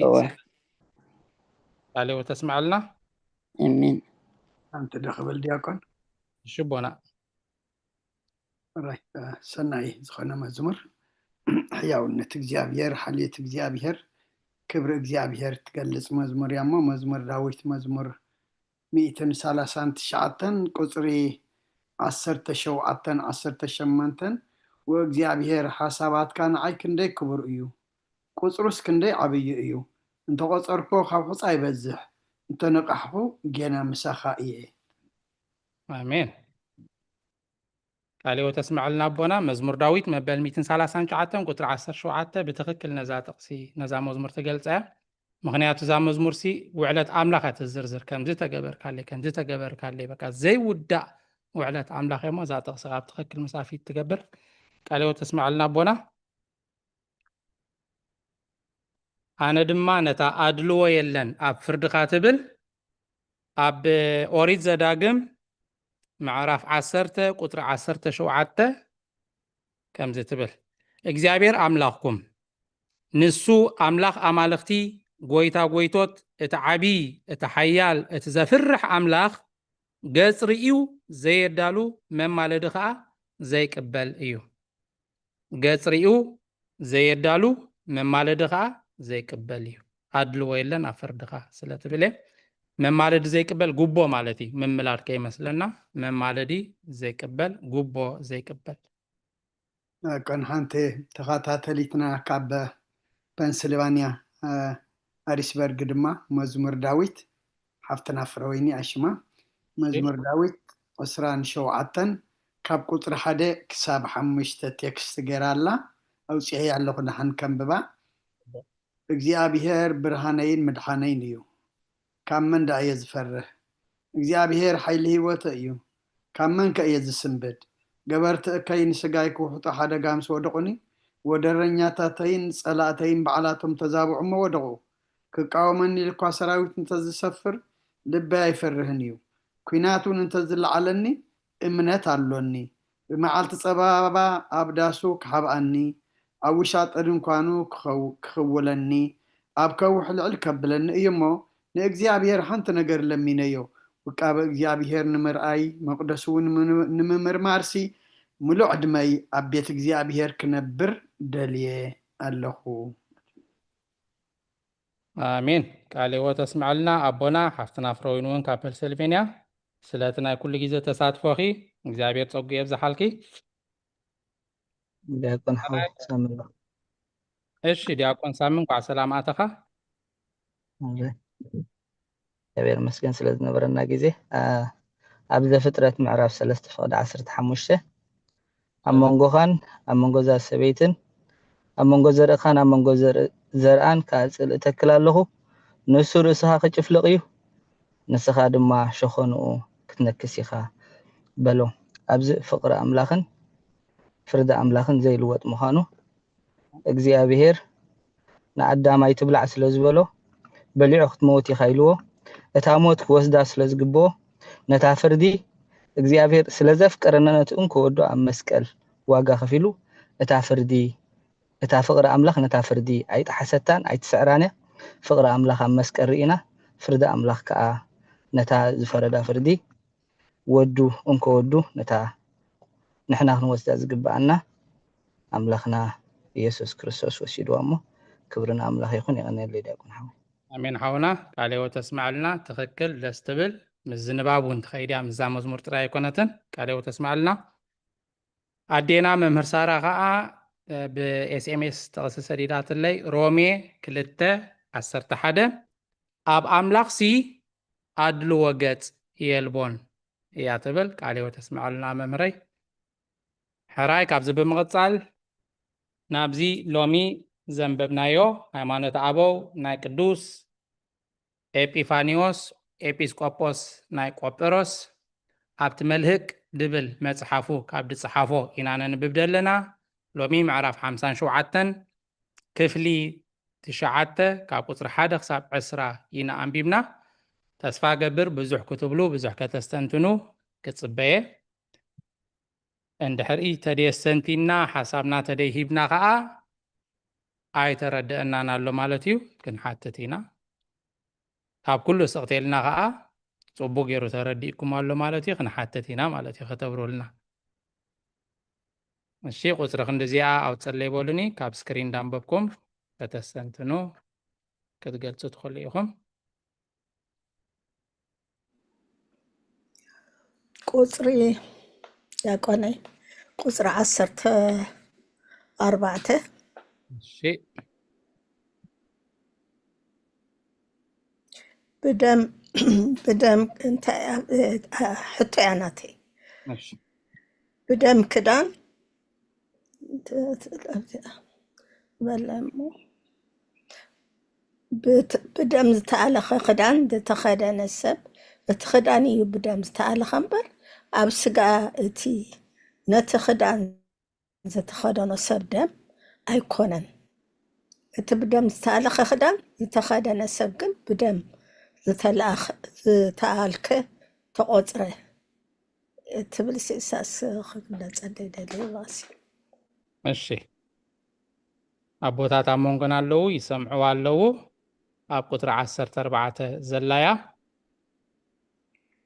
ደጊመውን ምልስ ኢለን ቢብያ ነይረ ናይቲ ትግርኛ ኣፀሓሕፋ እያ ስርዓተ ነጥቢ ገለ ቁርብ ፀገም ስለ ዘለዋ እታ ትግርኛ ንባዕላ ክትርዳኣ ኢትስ ኮምፕሊኬትድ ድሓን ከብርሁልና እዮም ኣቦታት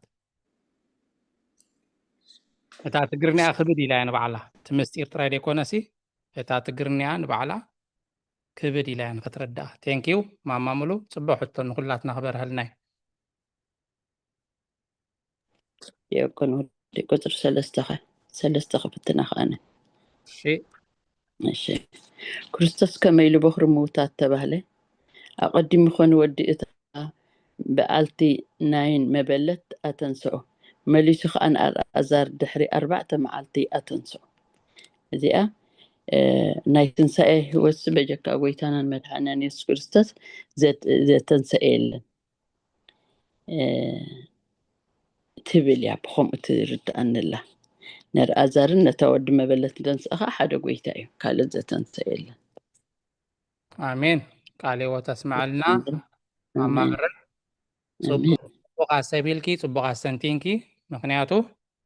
ብጀካ ፈጣሪ ከተሰ ዝኽእል የለን ወላቶም ቅዱሳን ሰባት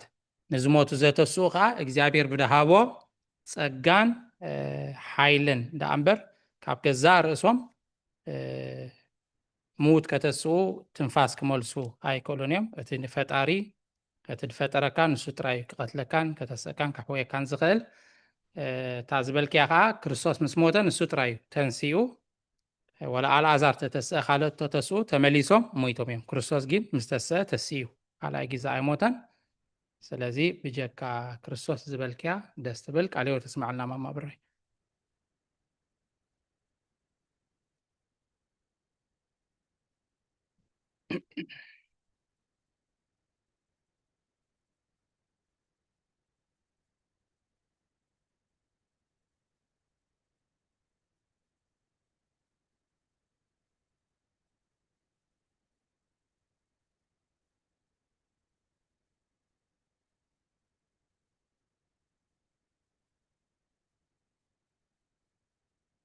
መምህር ሳራ ደጊማ ጥቕሲ ሰዲዳትልና ኣላ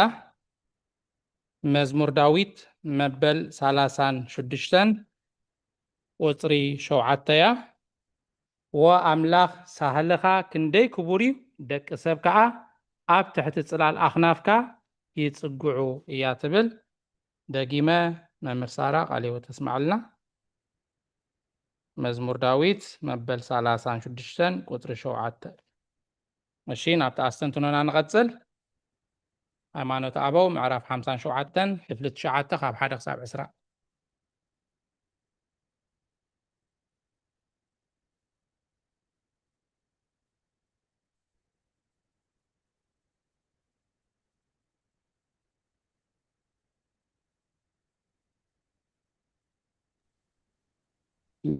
ዲያቆን ወደይ እፅር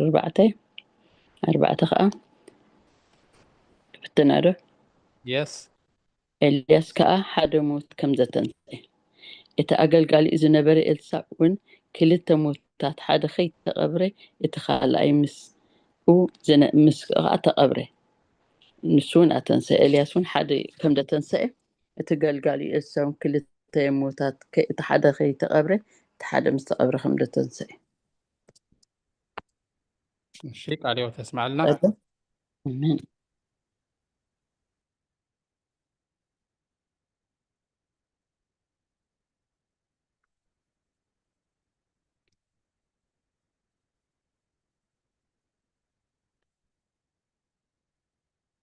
እሺ ካልእ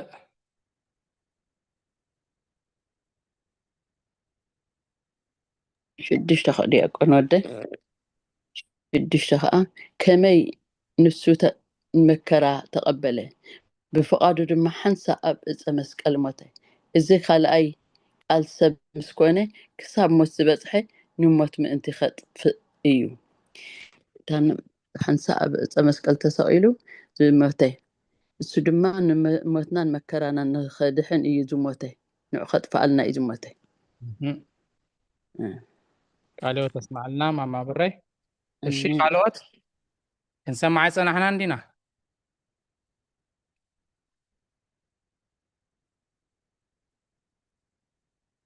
قطر خندزياو تصلي بولوني دامببكم كتستنتنو تخليكم تجيزينا أنتكمل بليس فرقان فين الله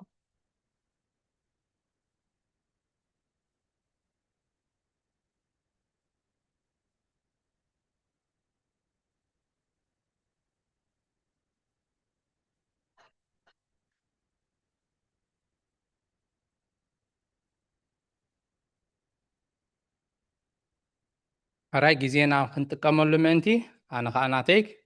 قطر حموشن قطر شلشن الجباب بلا كسنتناني دحيرة خا 10 تقلتن 10 سلستن عرفت قطر حموشن تاتبل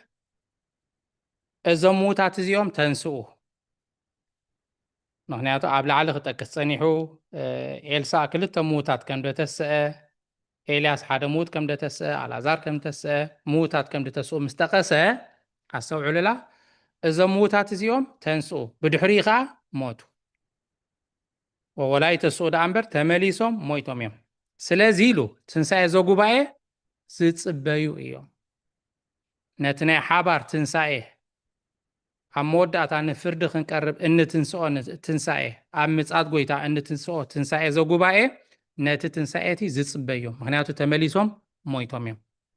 قويتانا إيسوس كريستوس جنا نسو بخر موتاتي قدمي بسغا دموتلو حقيمش أبزجين تايلو نسو بخري موتان إيو كمي بمجمرتا موت زي بلو تنسائي إيو كاموت زي تنسائي موت زي بلو تنسائي مستسا تسيو كم توم قالوت تمليسو أي موتن نام مقابر أي تملسن كم تتصحف زبلو كاب حجين دحار موت أي رخبون إيو سرناي أمريت مستقبرت مستزرعت تموت يا مسموتت تبتينا غا بزي حافريا تتنسئ سلازي سبات دما مسموتنا انت بقدسان انت بقويتا ولا بتعمر نتنسئ كالا اي جيزي موماتنا بقديو مخنياتو تدي مويتكا تنسئ موتان يبلكان تنسئ زوغوباي يبلكان كريستوس جن كمانا تنسئ زوغوباي زتصبه زي كونه نفردي زمتصئ كتسألنا كوسدنا زمتصئ فتصم أملاخ فتصم سب سلازوخنا مستنسأ نحواريو تنسيو كمي بمجمرتا موت زيبلو تنسائيو كاموت زي تنسأ سلازي خانو قويتا بخر موتاني بخري تنسائيو زبلو مالتي كاب حجن دحر موت اي رخبوني ولاتهم تسويرهم زبهالو خن بعل هينوك عم مصحف قدس كان بعل إلسا انسمع عاريقو النبلوم ماس ينشوت حامد آدم كلابسو ايوم موت كتعميم مالتي ناي كريستوس تنساقين كوم يكونن نزل عالم بخور تنساق ويني تسيو كمين سو مكرانا تقبله بفقادو دما حنسا أبعث مسكال موته حنسا أبعث مسكال موته ازي أكالا وقال سب مسكونه كساب موت زبتصح نموت من تغطفيه ازي أخانا استوعل الله أكالا وقال سب مسكونه እግዚአብሔር ቃል ሰብ ምስኮነ እቲ ሰማይን ምድርን ዝፈጠረ እግዚአብሔር ቃል ሰብ ምስኮነ ክሳዕ ሞት ዝበፅሐ ንሞት ምን ትኸጥፊ ንምንታይ ሞይቱ ሞት ከጥፍእ ክርስቶስ ተዘይመውት ነይሩ ሞት ኣይምጠፍአን ሞት ክጠፍእ እንድሕር ኮይኑ ንሕና ካብ ሞት ሓራ ክንከውን እንድሕር ኮይንና ክንድሕን እንድሕር ኮይንና መንግስቲ ኣምላክ ክንኣቱ እንድሕር ኮይንና ክርስቶስ ክመውት ነይርዎ ስለዚ ሞትና ምን ትኽጠፍእ ክርስቶስ ከዓ ክመውት ነይርዎ ክርስቶስ ከዓ ተራሰብ ኣይኮነን እንታይ ደኣ እግዚአብሔር ቃል ኣካላዊ ቃል ምስ ስጋ ሰብ ተዋሃሂዱ ክርስቶስ እዩ ሞይቱ ማለት እዩ ንምንታይ ከዓ ሞትና ምእንቲ ከጥፍእ تقداميت أسنتو نيزايا تخاليتها أبقطر 12 كم زتبل تسفى مدحنا أبسب أيكونن كما يسب كاب آدم كسافت سامي عالم كدحننا أيكا عالن جناخ እግዚአብሔር ቃል ስጋ ሰብ ዝተዋሃደ ተስፋና ኣብ ሰብ ምእንቲ ከይከውንን ርጉማት ከይንኸውንን ተስፋና ኣብ ህያው እግዚአብሔር ምእንቲ ክንገብርን ብጣዕሚ እያ ትገርም እዚኣ ሰብ የድሕን ነይሩ ተዝኸውን ሰብ ከድሕነና ይኽእል ነይሩ ተዝኸውን ተስፋና ተስፋ ምድሓና ኣብ ሰብ ነይሩ ተዝኸውን ክርስቶስ which is እቲ እግዚአብሔር ቃል ስጋ ሰብ ዝተዋሃደ ድበሎ ማለት እዩ ንሱ ምምፃእ ኣይምሰድልየን ካብ ኣዳም ክሳብ ኣብቲ ግዜ ክርስቶስ ክንደይ ቅዱሳን ክንደይ ነቢያት ክንደይ ካህናት ሓሊፎም እዮም ነቲ ተስፋ ምድሓን ክፍፅም ዝኽእል ግን ሓደ እኳ የለን ከምዚ ሓውና ዲያቆን ሳሙኤል ድበላ ኣብ ዘፍጥረት ምዕራፍ 13 ካብ 15 ኣትሒዝና እንድሕር እንቢብናዮም ዘርኢ ዛ ሰበይቲ ርእሲ ዝተመን ክጭፍልቕ ኢሉ ባዕሊ ፈጣሪ እቲ ቃል ዝኣተወሎም ንሱ ጥራይ ነቲ ቃል እቲ ክፍፅሞ ዝኽእል ስለዚ ከዓ ነቢያት ደየድሓኑና ቅዱሳን ደየድሓኑና ድንግል ማርያም ዘየድሓነተና ክርስቶስ ክመፅእ ክርስቶስ ክውለድ ብግዲ ዝኾነ ሰብ ነዚ ምድሓን እዚ ክፍፅሞ ስለ ዘይክእል እዛ ቁጥሪ 12 እንታይ ድብል ተስፋ ምድሓንና ኣብ ሰብ ኣይኮነን እግዚአብሔር ቃል ናብ ዝድመፀውን ኢሉ ተስፋና ምእንቲ ኣብ ሰብ ከይከውን ርጉማት ከዓ ምእንቲ ከይንኸውን ስለዚ ነዚ ተስፋ ምድሓን እዚ እቲ ሰማይን ምድርን ዝፈጠረ እግዚአብሔር እቲ ንኣዳም ኣነ ካብ ጓልጓልካ ተወሊደ ከድሕነካየ ኢሉ ተስፋ ዝሃበ ኣምላኽ ብጀክኡ ክፍፅሞ ዝኽእል የለን ዛትስ ዋይ ከዓ እቲ ኣካላዊ ቃል ወይ ድማ እግዚአብሔር ቃል ካብ ድንግል ማርያም ስጋ ተዋሃሂዱ ተወሊዱ ኣብ መስቀል ተሰቂሉ ዘድሓነና ተስፋና ኣብ ኣምላኽ ብኣምላኽ ጥራይና ከዓ ድሒና ንሱ ተበጅዩ ካብ ዕዳ ኣድሒድና ብጀክኡ ካልእ በጃ የብልናን ብጀክኡ ካልእ ኣምላኽ የብልናን ብጀክኡ ካልእ መድሓኒ የብልናን ደሓገዞ የለ ዝደገፎ የለ ዘማኸሮ የለን ኩሉ ስጋ ሰብ ዝለበሰ ዘበለ ፍጡር እዚ ምድሓን ይምልከቶ እዩ እዚ ተበጃውነት ይምልከቶ እዩ ካብ ኣዳም ጀሚርካ ንኩሉ ክሳብ መወዳእታ ዓለም ኣብዚኣ እንታይ ክትብል ዘላ ከመይ ሰብ ካብ ኣዳም ክሳብ ፍጻሜ ዓለም ከድሕነና ኣይከኣለን ስለዚ ብሙሉእ ስጋ ዝለበሰ ዘበለ በዚ እግዚአብሔር ቃል ምስ ስጋ ተዋሃሂዱ ፍጹም ኣምላኽ ፍጹም ሰብ ኮይኑ ኣብ መስቀል ብዝሞቶ ሞት እዩ ድሕነት ረኺቡ በጃነት ረኺቡ ምንጋፍ ረኺቡ ዝኾነ ይኹን ኩስቶ ኣይደሓነን ኩስቶ ኣይደሓነትን ኣይምልከቶኒ ኣይምልከታኒ እንብል እንድሕር ሃሊና ሰብ ኣይኮነን ንብል ኣለና ማለት እዩ ስለዚ ብጀካ ፈጣሪ ብሙሉእ ዘርኢ ኣዳም ዘበለ እዚ ድሕነት እዚ ይምልከቶ እዩ ንኩሉ ንምድሓኒ ከዓ መፅዩ ስለዚ ተስፋና ኣብ ሰብ ኣይኮነን ሰብ ክገብሮ ስለ ዘይክእል ኢኻ እግዚአብሔር ቃል ስጋና ተዋሃሂዱ ኣብ መስቀል ተሰቂሉ ሞይቱ ኩሉ ሰብ ዝሽየም ከምቲ ጽሑፍ ዝብሎ ምእንቲ ሰብ ሊቀ ካህናት ይሽየም ምእንቲ እዚ ከዓ እግዚአብሔር ካባና ስጋን ነፍስን ተዋህደ ኢማጅን እግዚአብሔር ይድብል ዘሎ እግዚአብሔር ካባና ስጋን ነፍስን ተዋህደ ግልጽ ያ ማለት እዩ እግዚአብሔር ተይሉ ካልእ ዘረባ የለን እሱ እግዚአብሔር እዩ ስጋን ነፍስን ወሲዱ ካባና ተዋሃሂዱ ስለዚ ብጀካ እግዚአብሔር ከድሕን ዝኽእል የለን ብመለኮቱ ድሕነት ክህበና ክብርና ኣምላኽ ብስጋ ድሕነት ዝበሃል የለን ስጋ በይኑ ከድሕን ኣይክእልኒ ሰብ ከድሕን ኣይክእልኒ ሰብ በጃ ክኸውን ኣይክእልኒ ብመለኮቱ ድሕነት ክህበና ኣምላኽ መለኮት እግዚአብሔር እዩ ድሕነት ክህብ ዝኽእል ስለዚ ብመለኮቱ ድሕነት ክህበና ንዓና ድሕነት ክህብ ብሰብነቱ ከዓ ከም ኩሉ ሰብ ምእንታና ክመውት እግዚአብሔር ቃል ሰብ ኮነ ንሕና ንድሕን ብመለኮቱ ስጋ ክድሕን እምበር ከድሕን ስለ ዘይክእል ንባዕሉ ድሕነት እዩ ዝደሊ ማንም ይኹን ሰብ ኣብዚ መሬት ስለዚ ብመለኮቱ ድሕነት ክህበና ብሰብነቱ ግን እቲ ናትና ሞት ክወስድ ነይርዎ ስቃይና ክወስድ ነይርዎ መከራና ክወስድ ነይርዎ ስለዚ ብሰብነቱ ከም ኩሉ ሰብ ምእንቲ ክመውት ስሌና ምእንቲ ክመውት ናትና ስቃይ ምእንቲ ክወስድ እግዚአብሔር ቃል ሰብ ኮነ ምክንያቱ ኣምላኽ بقالو ديحين كاللغا حديقل كاللغو أيبولون آدم نعنا بجنة تملس حاتيات كحديقل كاللغو إلو سيول عاسيو نعنا بجنة تملس أيبولون كندحن اندحرو خينا كمتي سيطان نسب زسعارو كمتي حاتيات نسب زسعارو حاتيات ويدما سيطان كأ بسب كسعار نيرو بسقا خسعار نيرو جين سب كأ خسعرو سلزي كألنا حاتيات كاب حاتيات نتسا خنكون سلزي كألنا تقاقيتي ودغت سلزخنا حاتيات زي تنكفو سقا حاتيات زي قربو سقا حاتيات زي قربو سب تدليو كاب زرا آدم كخون سلزي كألما بباهريو حاتيات زي تنكفو حاتيات زي لغفو اكزيابيهر سقان نفسن كابانا وسيدو فتسوم عملاق فتسوم سبكونا سلازي اتي نموت كسعر زقبو سقا ترغيبو زي قاقة حاتيات زي تنكفو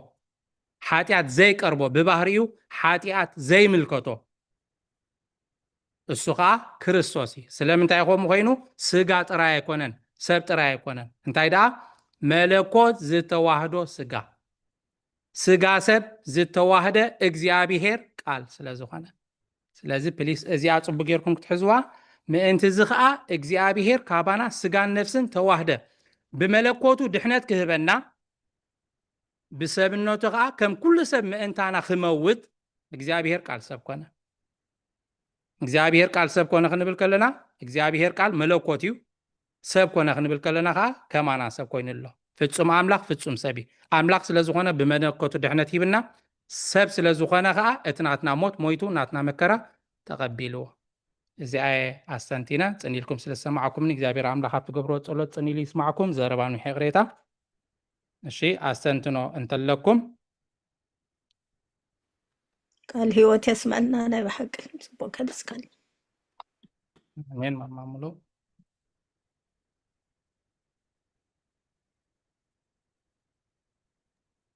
أسر شمنت غادي أكون أسر شمنت هو مباركس قويتانا تسأله نحنا خانة تستسأل لنا نب مقابر زوردن أم مبل ثالثاي مع التكاب أن يتنسأل ناب سماع زعريك نسجد قويتانا تسألهم ميتون تنسأل السيو نحنا خابج كانت نسو نعانا زموتلنا أب سمات أرجو تمسن نعود ترينا نسجد نخال نسجد اللي يبلنا أسر شمال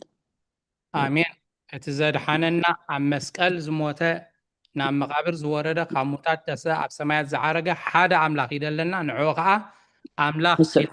يدلو إيش ايوه تسمع لنا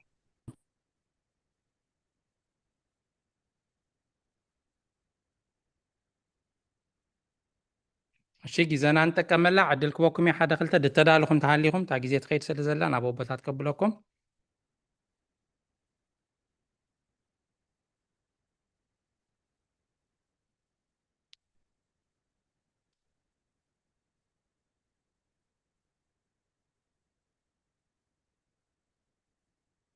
ሕራይ እምበር ጊዜና ክንጥቀመላ እታ ሕቶ ናይ ማማሙሉላ ኣብ ቁጥሪ 14 ጊዜ እንተሃልዩ ንዓኹ ምሉስልና ቦታት ነዚ ናይ ሎሚ ዝነበረ እውን ኣስተንትኖን ምኽርን ማዕዳን ሂቦም እውን ብጸሎት ክዓጽሉና እዮም ተሪፍ ደሎ ጊዜ ነቦታትና ክቦም እየ መድረኽና ቦታትና ኣቦይ መርጌታ ኣብኣኹም ዶ ክጅምር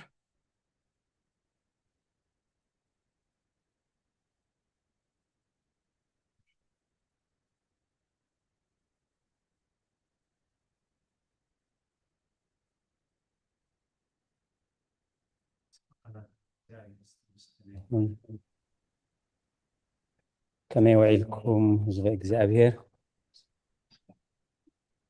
ድሕሪ ፈጣሪና ክሳብ ሰዓት ዝብድሓነ ሰላም ዓቂቡ በዚ ቅዱስ ኣገልግሎት ክንሳተፍ ዝረዳእና ዝደገፈና ናይ ባህር ምስጋና ይብፅሓዮ ሓውና ዲያቆን መሓሪ ከዓ ናብ ዝዓበየ ማዕረገ ክህነት የብፅሓልና አሜን ኣብ ዝሓለፈ ግዜና ንሎሚ ንዝመፅእ ዘሰጋግርናየን ሕቶታት ነይረናና سنكا حبتنا مأزا قدوسان رئيتو هيبانيرا انتا ايزبل ترئيتو مستيرة سلاسي سي نختردو كبيديو نختمهارو كبيديو لانيرا بتخكل كا كبيديو معاس كبيدو خون معاس قليل خون مستزلنا غزي كنرياينا كمون حبتنا هيوت كاب هايمانت ابو 56 36 سلمنتا يفصم افصم حدر زبحال نبعلو توحدو غبر دا افصمه كاب حجي غناخوتو اي كفلني زبل حتى حتي تانيرا غزي سلازني نبرنا اي رانيون سلازي بيستخال متن يحصر ابلنا كنرينا نايلومي ارستنا 57 قند علامان تايو نامنتاي زتكوريو ኣብ ቁጽሪ 2 እቶም ዓያሹ ሰባት መጻሕፍቲ ይሕስዋኤን ብምባል ካብ ስሕተቶም ኣይተመልሱን እሱ ተሓሶት ዝበልዎ ከዓ ብዙሕ ሓሶታት እኳ እንተየሎ ናምንታይ ኣተኪሩ ክርስቶስ ካብ ሙታን ኣይተንስአን ዝብል ስሕተት እዩ ማለት እዚ ስሕተት ከዓ ካበይ ዝበቁል ኣብ ወንጌል ማቴዎስ ምዕራፍ 28 11 ክሳብ 15 ዘሎ እቶም ሓለውቲ ተንስኡ ምስ በልዎም ነቶም ሊቃነ ካህናት ኣይተንስአን ክብሉ ስለዘይክእሉ ከምኡ ኢለውን ተቐባልነት ስለዘይረኽቡ ደሓን ተንስኡ ኣይትበሉ ተሰሪቑ ዳኣበሉ ክሳብ ሕጂ ከዓ ንሱ ይውረሉ ስለዚ ኣብቲ ድሕራይ ዝመፀ ስሕተታት ከዓ ክርስቶስ ኣይተንስአን ስለዚ ክርስቶስ ከም ዝተንስአ ኣብ ነቢያት ሓዲሩ እውን ሙታን የተንስእ ከም ዝነበረ ባዕሉ እውን ብተሰጋውነቱ ሙታን ከም ዘተንስአ በኽሪ ሙታን ከዓ ከም ዝኾነ نت سحتات عن الزيرو نت ملستات يزهبنا نيرو عبزة كورة نيرو سلازي برجز مستيرة سلاسية كبيد أيقونن كبيديو كبيد كأيقونن أتوم نمستيرة سلاسية زخحدون زلوخا زي تمهرو سبات زي كونس زي تمهرو كلنا هيمانوت نجر زفلتو يوم سلازي تمرت ملكوت كبيد أيقونن أب ماتيوس 11 كساب 30 أرعوتي فوكش صوريك أقليلي بتهياو قالوا كابزة بقيش خا يوحنس أب معرف حمش قطر 3 بقدامي ملختون تايبل تأزازاتو خن حلو إيو تأزازاتو خان تايكونن كبيد أيكونن سلازقن كبيد يخون ماسي كبيد يخون تايلنا أب إبراهيم معرف 4 قطر 3 لتزي سمعوا قال مستمعتو سلازي حبره ندحنت اي تقومومني لك انا كهناتن فريساويانن فلت ملو فلتات اللوم كل تتامرات قويتا اس قبرو اخر يوعلو نيرم غن انتايلو تزي سمعوا قال مستم سمعتو بامنات سلازي حبره ندحنت اي تقومومن سلازي بزي فرحات املاخ بزي كنعنا نخركر نهلخ إلنا ندحر ننببو خينا مستيرات املاخ يسور مالت سلازي برقص كبيدي كبيد كايكونن اتا حبتنا هيوت زبلتا اتفصم افصم حدر زبل نبعلو زتواهدو قبر دا افصم خاب حجيقنا كتو اي كفلني اب قداماي ملغت بيتروس عراف 3 قصر 10 شومونتا 17 شعته بسقا موتا بمنفس قنا هياو كنا بزي منفس زخيدو سلازي يسوع كريستوس موتا كنقول كلنا سوقو كاب نفسو تفاليت مالتي ملكوت جن كاب سقا ايفلني كاب نفسها ايفلني سلازي بدحري بتنسايو نملكوتو مستن لسقو مس منفسو او هاهيدو مستساجن بدحريو ايفلني حنسابن نحوارون توحدو ايو نعاي تنصر مالتي مولا حبتنا زحتتو حتو اب 57 قصر 10 4 بدم زتالك خدان زتخد نسب إلو بدم زتالك زتخدان زتخد نسب مسبله نتاقند ملغتو نملكوتو مكرا ناتو خوني أسرو مثل لابوتاتنا ملكوت حممه ملكوت زي حمم زي كنزو زي سكال زي موتي انتاي زلو نملكوت مكرا ناتو خوني قدوس እግዚአብሔር ቃል ካብ ሰማይ ምስ መጸ በቲ ዝለፈዘ ፍጹም ሰብነት መከራ ከምናቱ ተሐስበሉ መከራ ونملكوت اي حمم اي موت اي كنزعي جن بات زلبوسه سغا مكرا تحاسبول ابولي كيدان اتزن السحسب اب عقم زي بصحه اب زرع زي بصحه بقيع حزو يمصمو اتزن السحسب يدو اب تبقي عمبيرو ينسحي ኣብ ቅድሚት ካህን ናብ እግዚኣብሔር ንሳሕ እቲ ሰብ ናፃ ይወፅእ እቲ በጊዕ ከዓ ናይቲ ዝተነስሐ ጾር ሓጢኣት ፀይሩ መስዋእቲ ይኸውን ማለት ስለዚ ኣብቲ በጊዕ ወላ ሓንቲ ኣበሳ የለን እታ ኣበሳ ኣበይ ዘሎ ኣብቲ ሰብ ኣብቲ ዝተናዘዘ ሰብ እዩ ዘሎ እቲ ኣበሳ ዘይብሉ ገንሸል ግን ኣብ ክንዲ እቲ ዝኣበሰ ሰብ ይሓልፍ ኣሎ እዩ ስለዚ ብደም ዝተዓለሰ ክብል ከሎ እቶም ሃዳኖ እንታይ ይገብሩ ነይሮም እዩ ታሪክ ናይ ቅዱሳን ኣቦታት ንኣራዊት ግዳይ ክገብሩ እንድሕር ደልዮም ስጋ እንስሳ ኣብ ነፍሶም ሸፊኖም ነቲ ስጋ ብደም ለኽዮም ነቲ ጨማራን ኩናትን ሰሓቢ ውሽጦም ሓቢኦም ናብቲ ዱር ይኸዱ እሞ እቲ ኣራዊት ጥራይ ስጋ ደም ጥራይ ዝርኢ ማለት እዩ ምክንያቱ ኩሉ ሰብነቱ ተሃዳናይ በቲ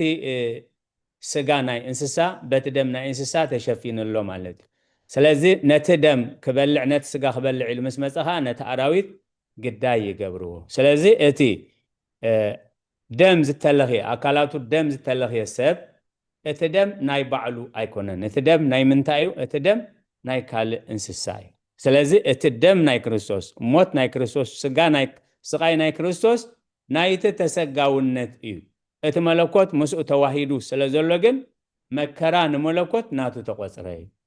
ስለ ቃላቱ እግዚአብሔር ዝተመስገነ ይኹን ኣብ ቀዳማይ ጴጥሮስ ኮሚል ገሊጽዎ ዘሎ እቲ ብስጋ ሞተ ብመንፈስ ግና ህያው ኮነ በዚ መንፈስ ዝኸይዱ ከዓ ነቶም ኣብ ቤት ማእሰርቲ ዝነበሩ ሓራሰ በኸሎም ስለ ቃላቱ እግዚአብሔር ዝተመስገነ ይኹን ስለዚ ተፈቅደለይ ከዓ ብልቢ የመስግን ቃለ ህይወት የስማዓልና ምን ቃለ ህይወት አበ አሜን ቃለ ህይወት የስማዓልና በመርጌታ ደስ ልብል ጽፉፍ መልሲ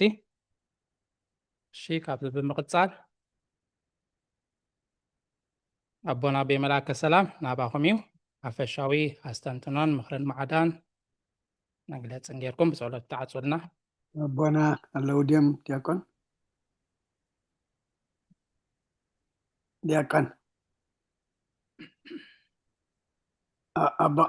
አቦና አለውዲም አሎ አቦናሞ ማጸው ጎርልና በለምስኪ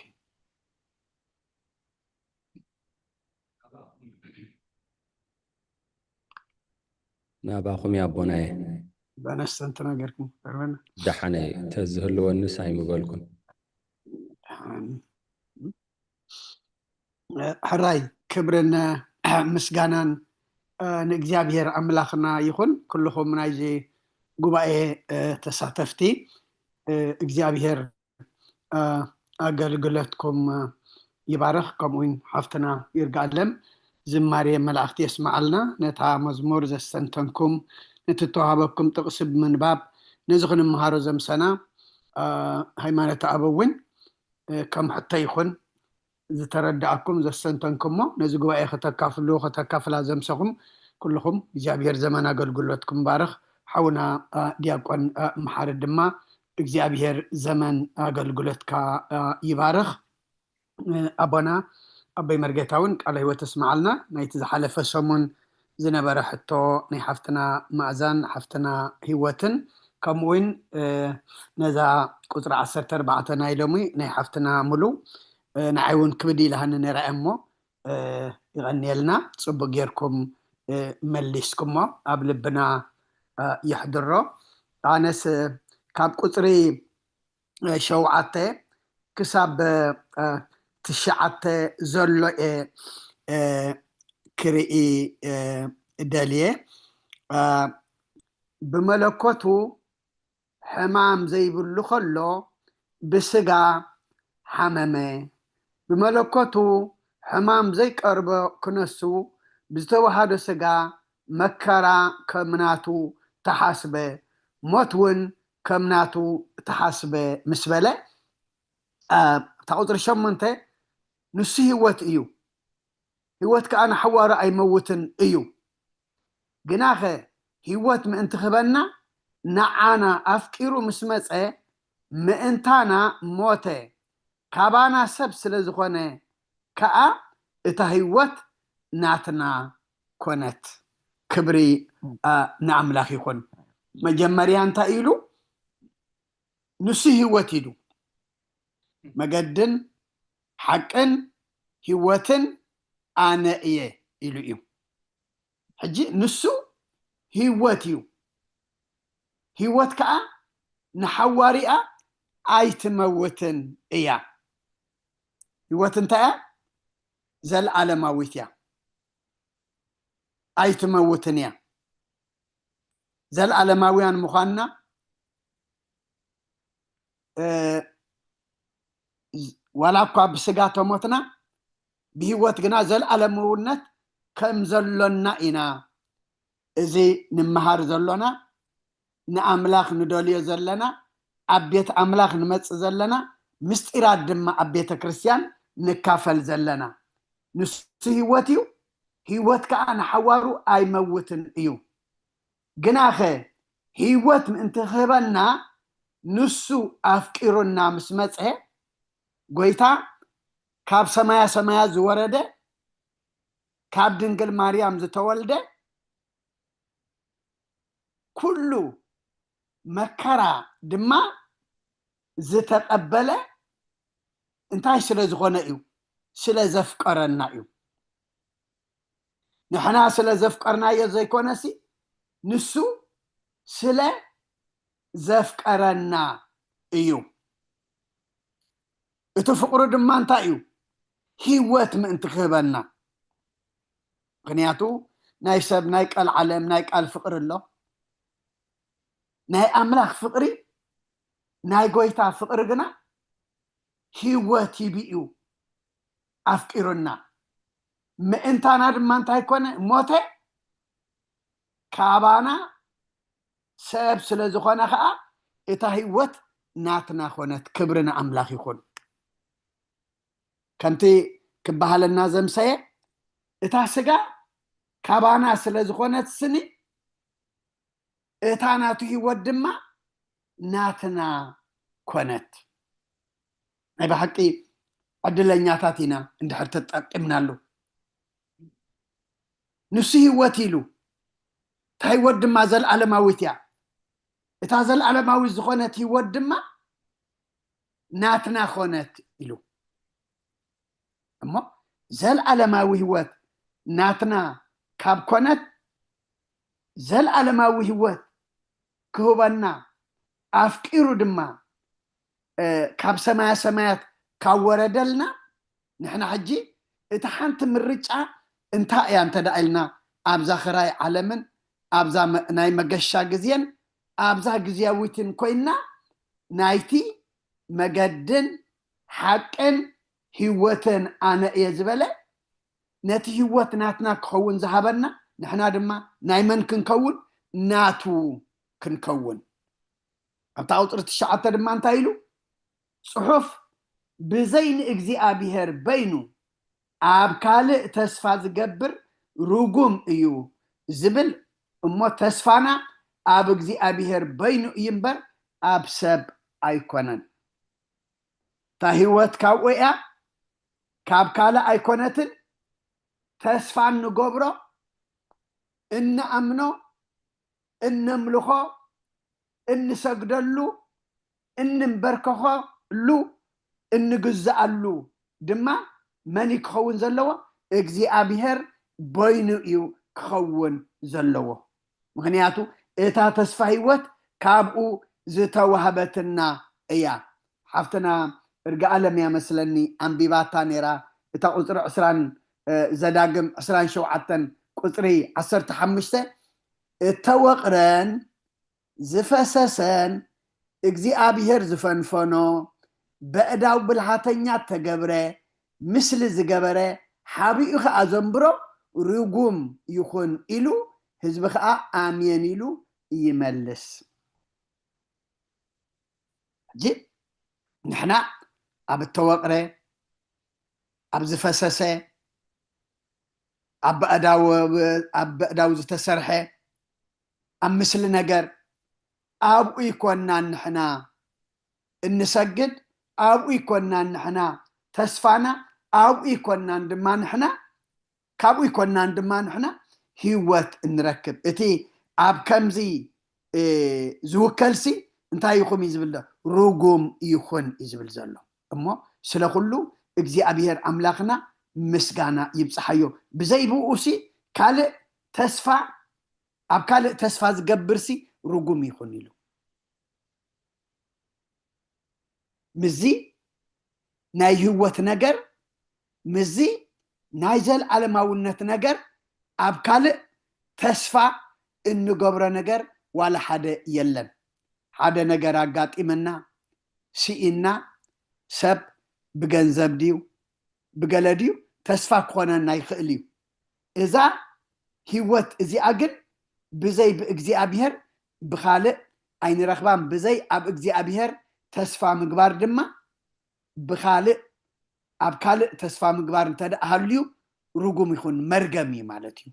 اما سلخلو اغزيابير املاخنا مسغانا يبصحيو ناي بحقي عمق زبله نعنا زخون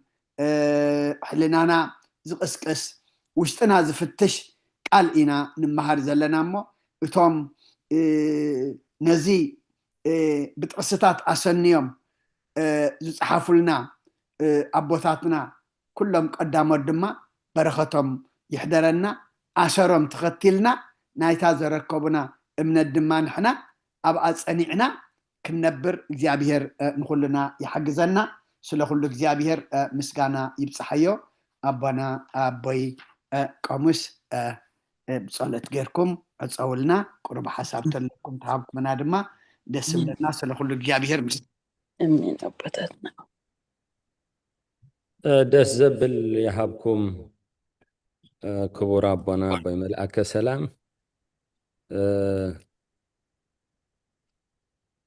أنا كواب نتا صولت بتا زحبكم الفقداد مسرة عبايا خاطو تخيله بسم آب وولد ومنفس قدوس أحدو أملاك እግዚአብሔር أملاخنان قويتانان مدحنينان إيسوس كروسوس قويتا فقري قويتا خبري كمزز مسألة فقري زفكر كان حدا نسخاء خمو أملاخ نفقرخا خنستوعلو حبنا نفقرخا خنستمقرو حبنا نفقرخا خنبرو حبنا እግዚአብሔር أملاخ إذا بتكنولوجين بمدراو فلتاتن بريها زل عالمنا كابتي سمياو فلتات كان كابتي زل عالماوي ورشاخان هيوت كان ذهب كايا تسفان تبجا خايا تبجا ونتن بمرحقا زي مستو علان تسلمي تأمو እግዚአብሔር أملاخن نفس كله ود أدامنا يمدحان بهجزلك كان السخاء خامو እግዚአብሔር أملاخن كلهنا بتصقخا بصحنان دقفنان እግዚአብሔር أملاخ نزعلت الزئة أبزا قدس بيت كريستيان كازي أخن هلون نزي قدسان أبوتات وشتنا من انت خبره لهم زنبروا لنا صحف كان نببن كترقوم لنا كنسمعن سلاز فقد كالنا نزعد الزي سلاز هاب كالنا نمسقنا كالنا بقعات كبرنا بمسقنا خمزي لنا هنصلب سمايات نبر أبونا سماعت نبر أبونا سمك يقدس من خاتم صافر كم تعرف سماكم لما مدريهن نعيدة جيرانا لما هبنا نحن نزبدلنا بدلهم كم زحركنا لهم بدلنا بسانا نحدقلنا كاب كل خفاد إحنا نمبر عفتنا يتأتونا من قسن حيلن كبر نزل علمنا تكيم آمين وقزت يا مريم بنا قدس جبريل ملاك سلام تا سلام لك اللهو بحلنا خدن قليخي بسكاخو وندن قليخي أدق زابير كويتا سراوي سلام لك اللهو نسخي خابن استبرختي خفر قرصهم برخي أم تتسقاق زابير مساقي أوف سدس بلكي حاتياتنا حد قلنا فقر ودقي يسكر السوس من تانا محرت لمن لنا آمين فقر እግዚአብሔር أبو ጸጋ ሓደ ወዱ ጎይታናን أملاخنا مدحنان ኢየሱስ ክርስቶስ حبرة وهبتاتنا منفس قدوس مساخاتكم يكون سلام حضور آمين امين برخليتي بتاتنا برخليتي اللي هو تسمعنا آمين كلنا جميل زفت سمنا أملاخنا خبر المسقانا أنه يكون برخليتي دحان حضور امين قال هو تسمعنا برخليتي تسمعنا أدمت أن حبكم كلهم آمين علي وتسمعنا أقول لكم يبارخ برخليتي آمين برخليتي دحان حضور آمين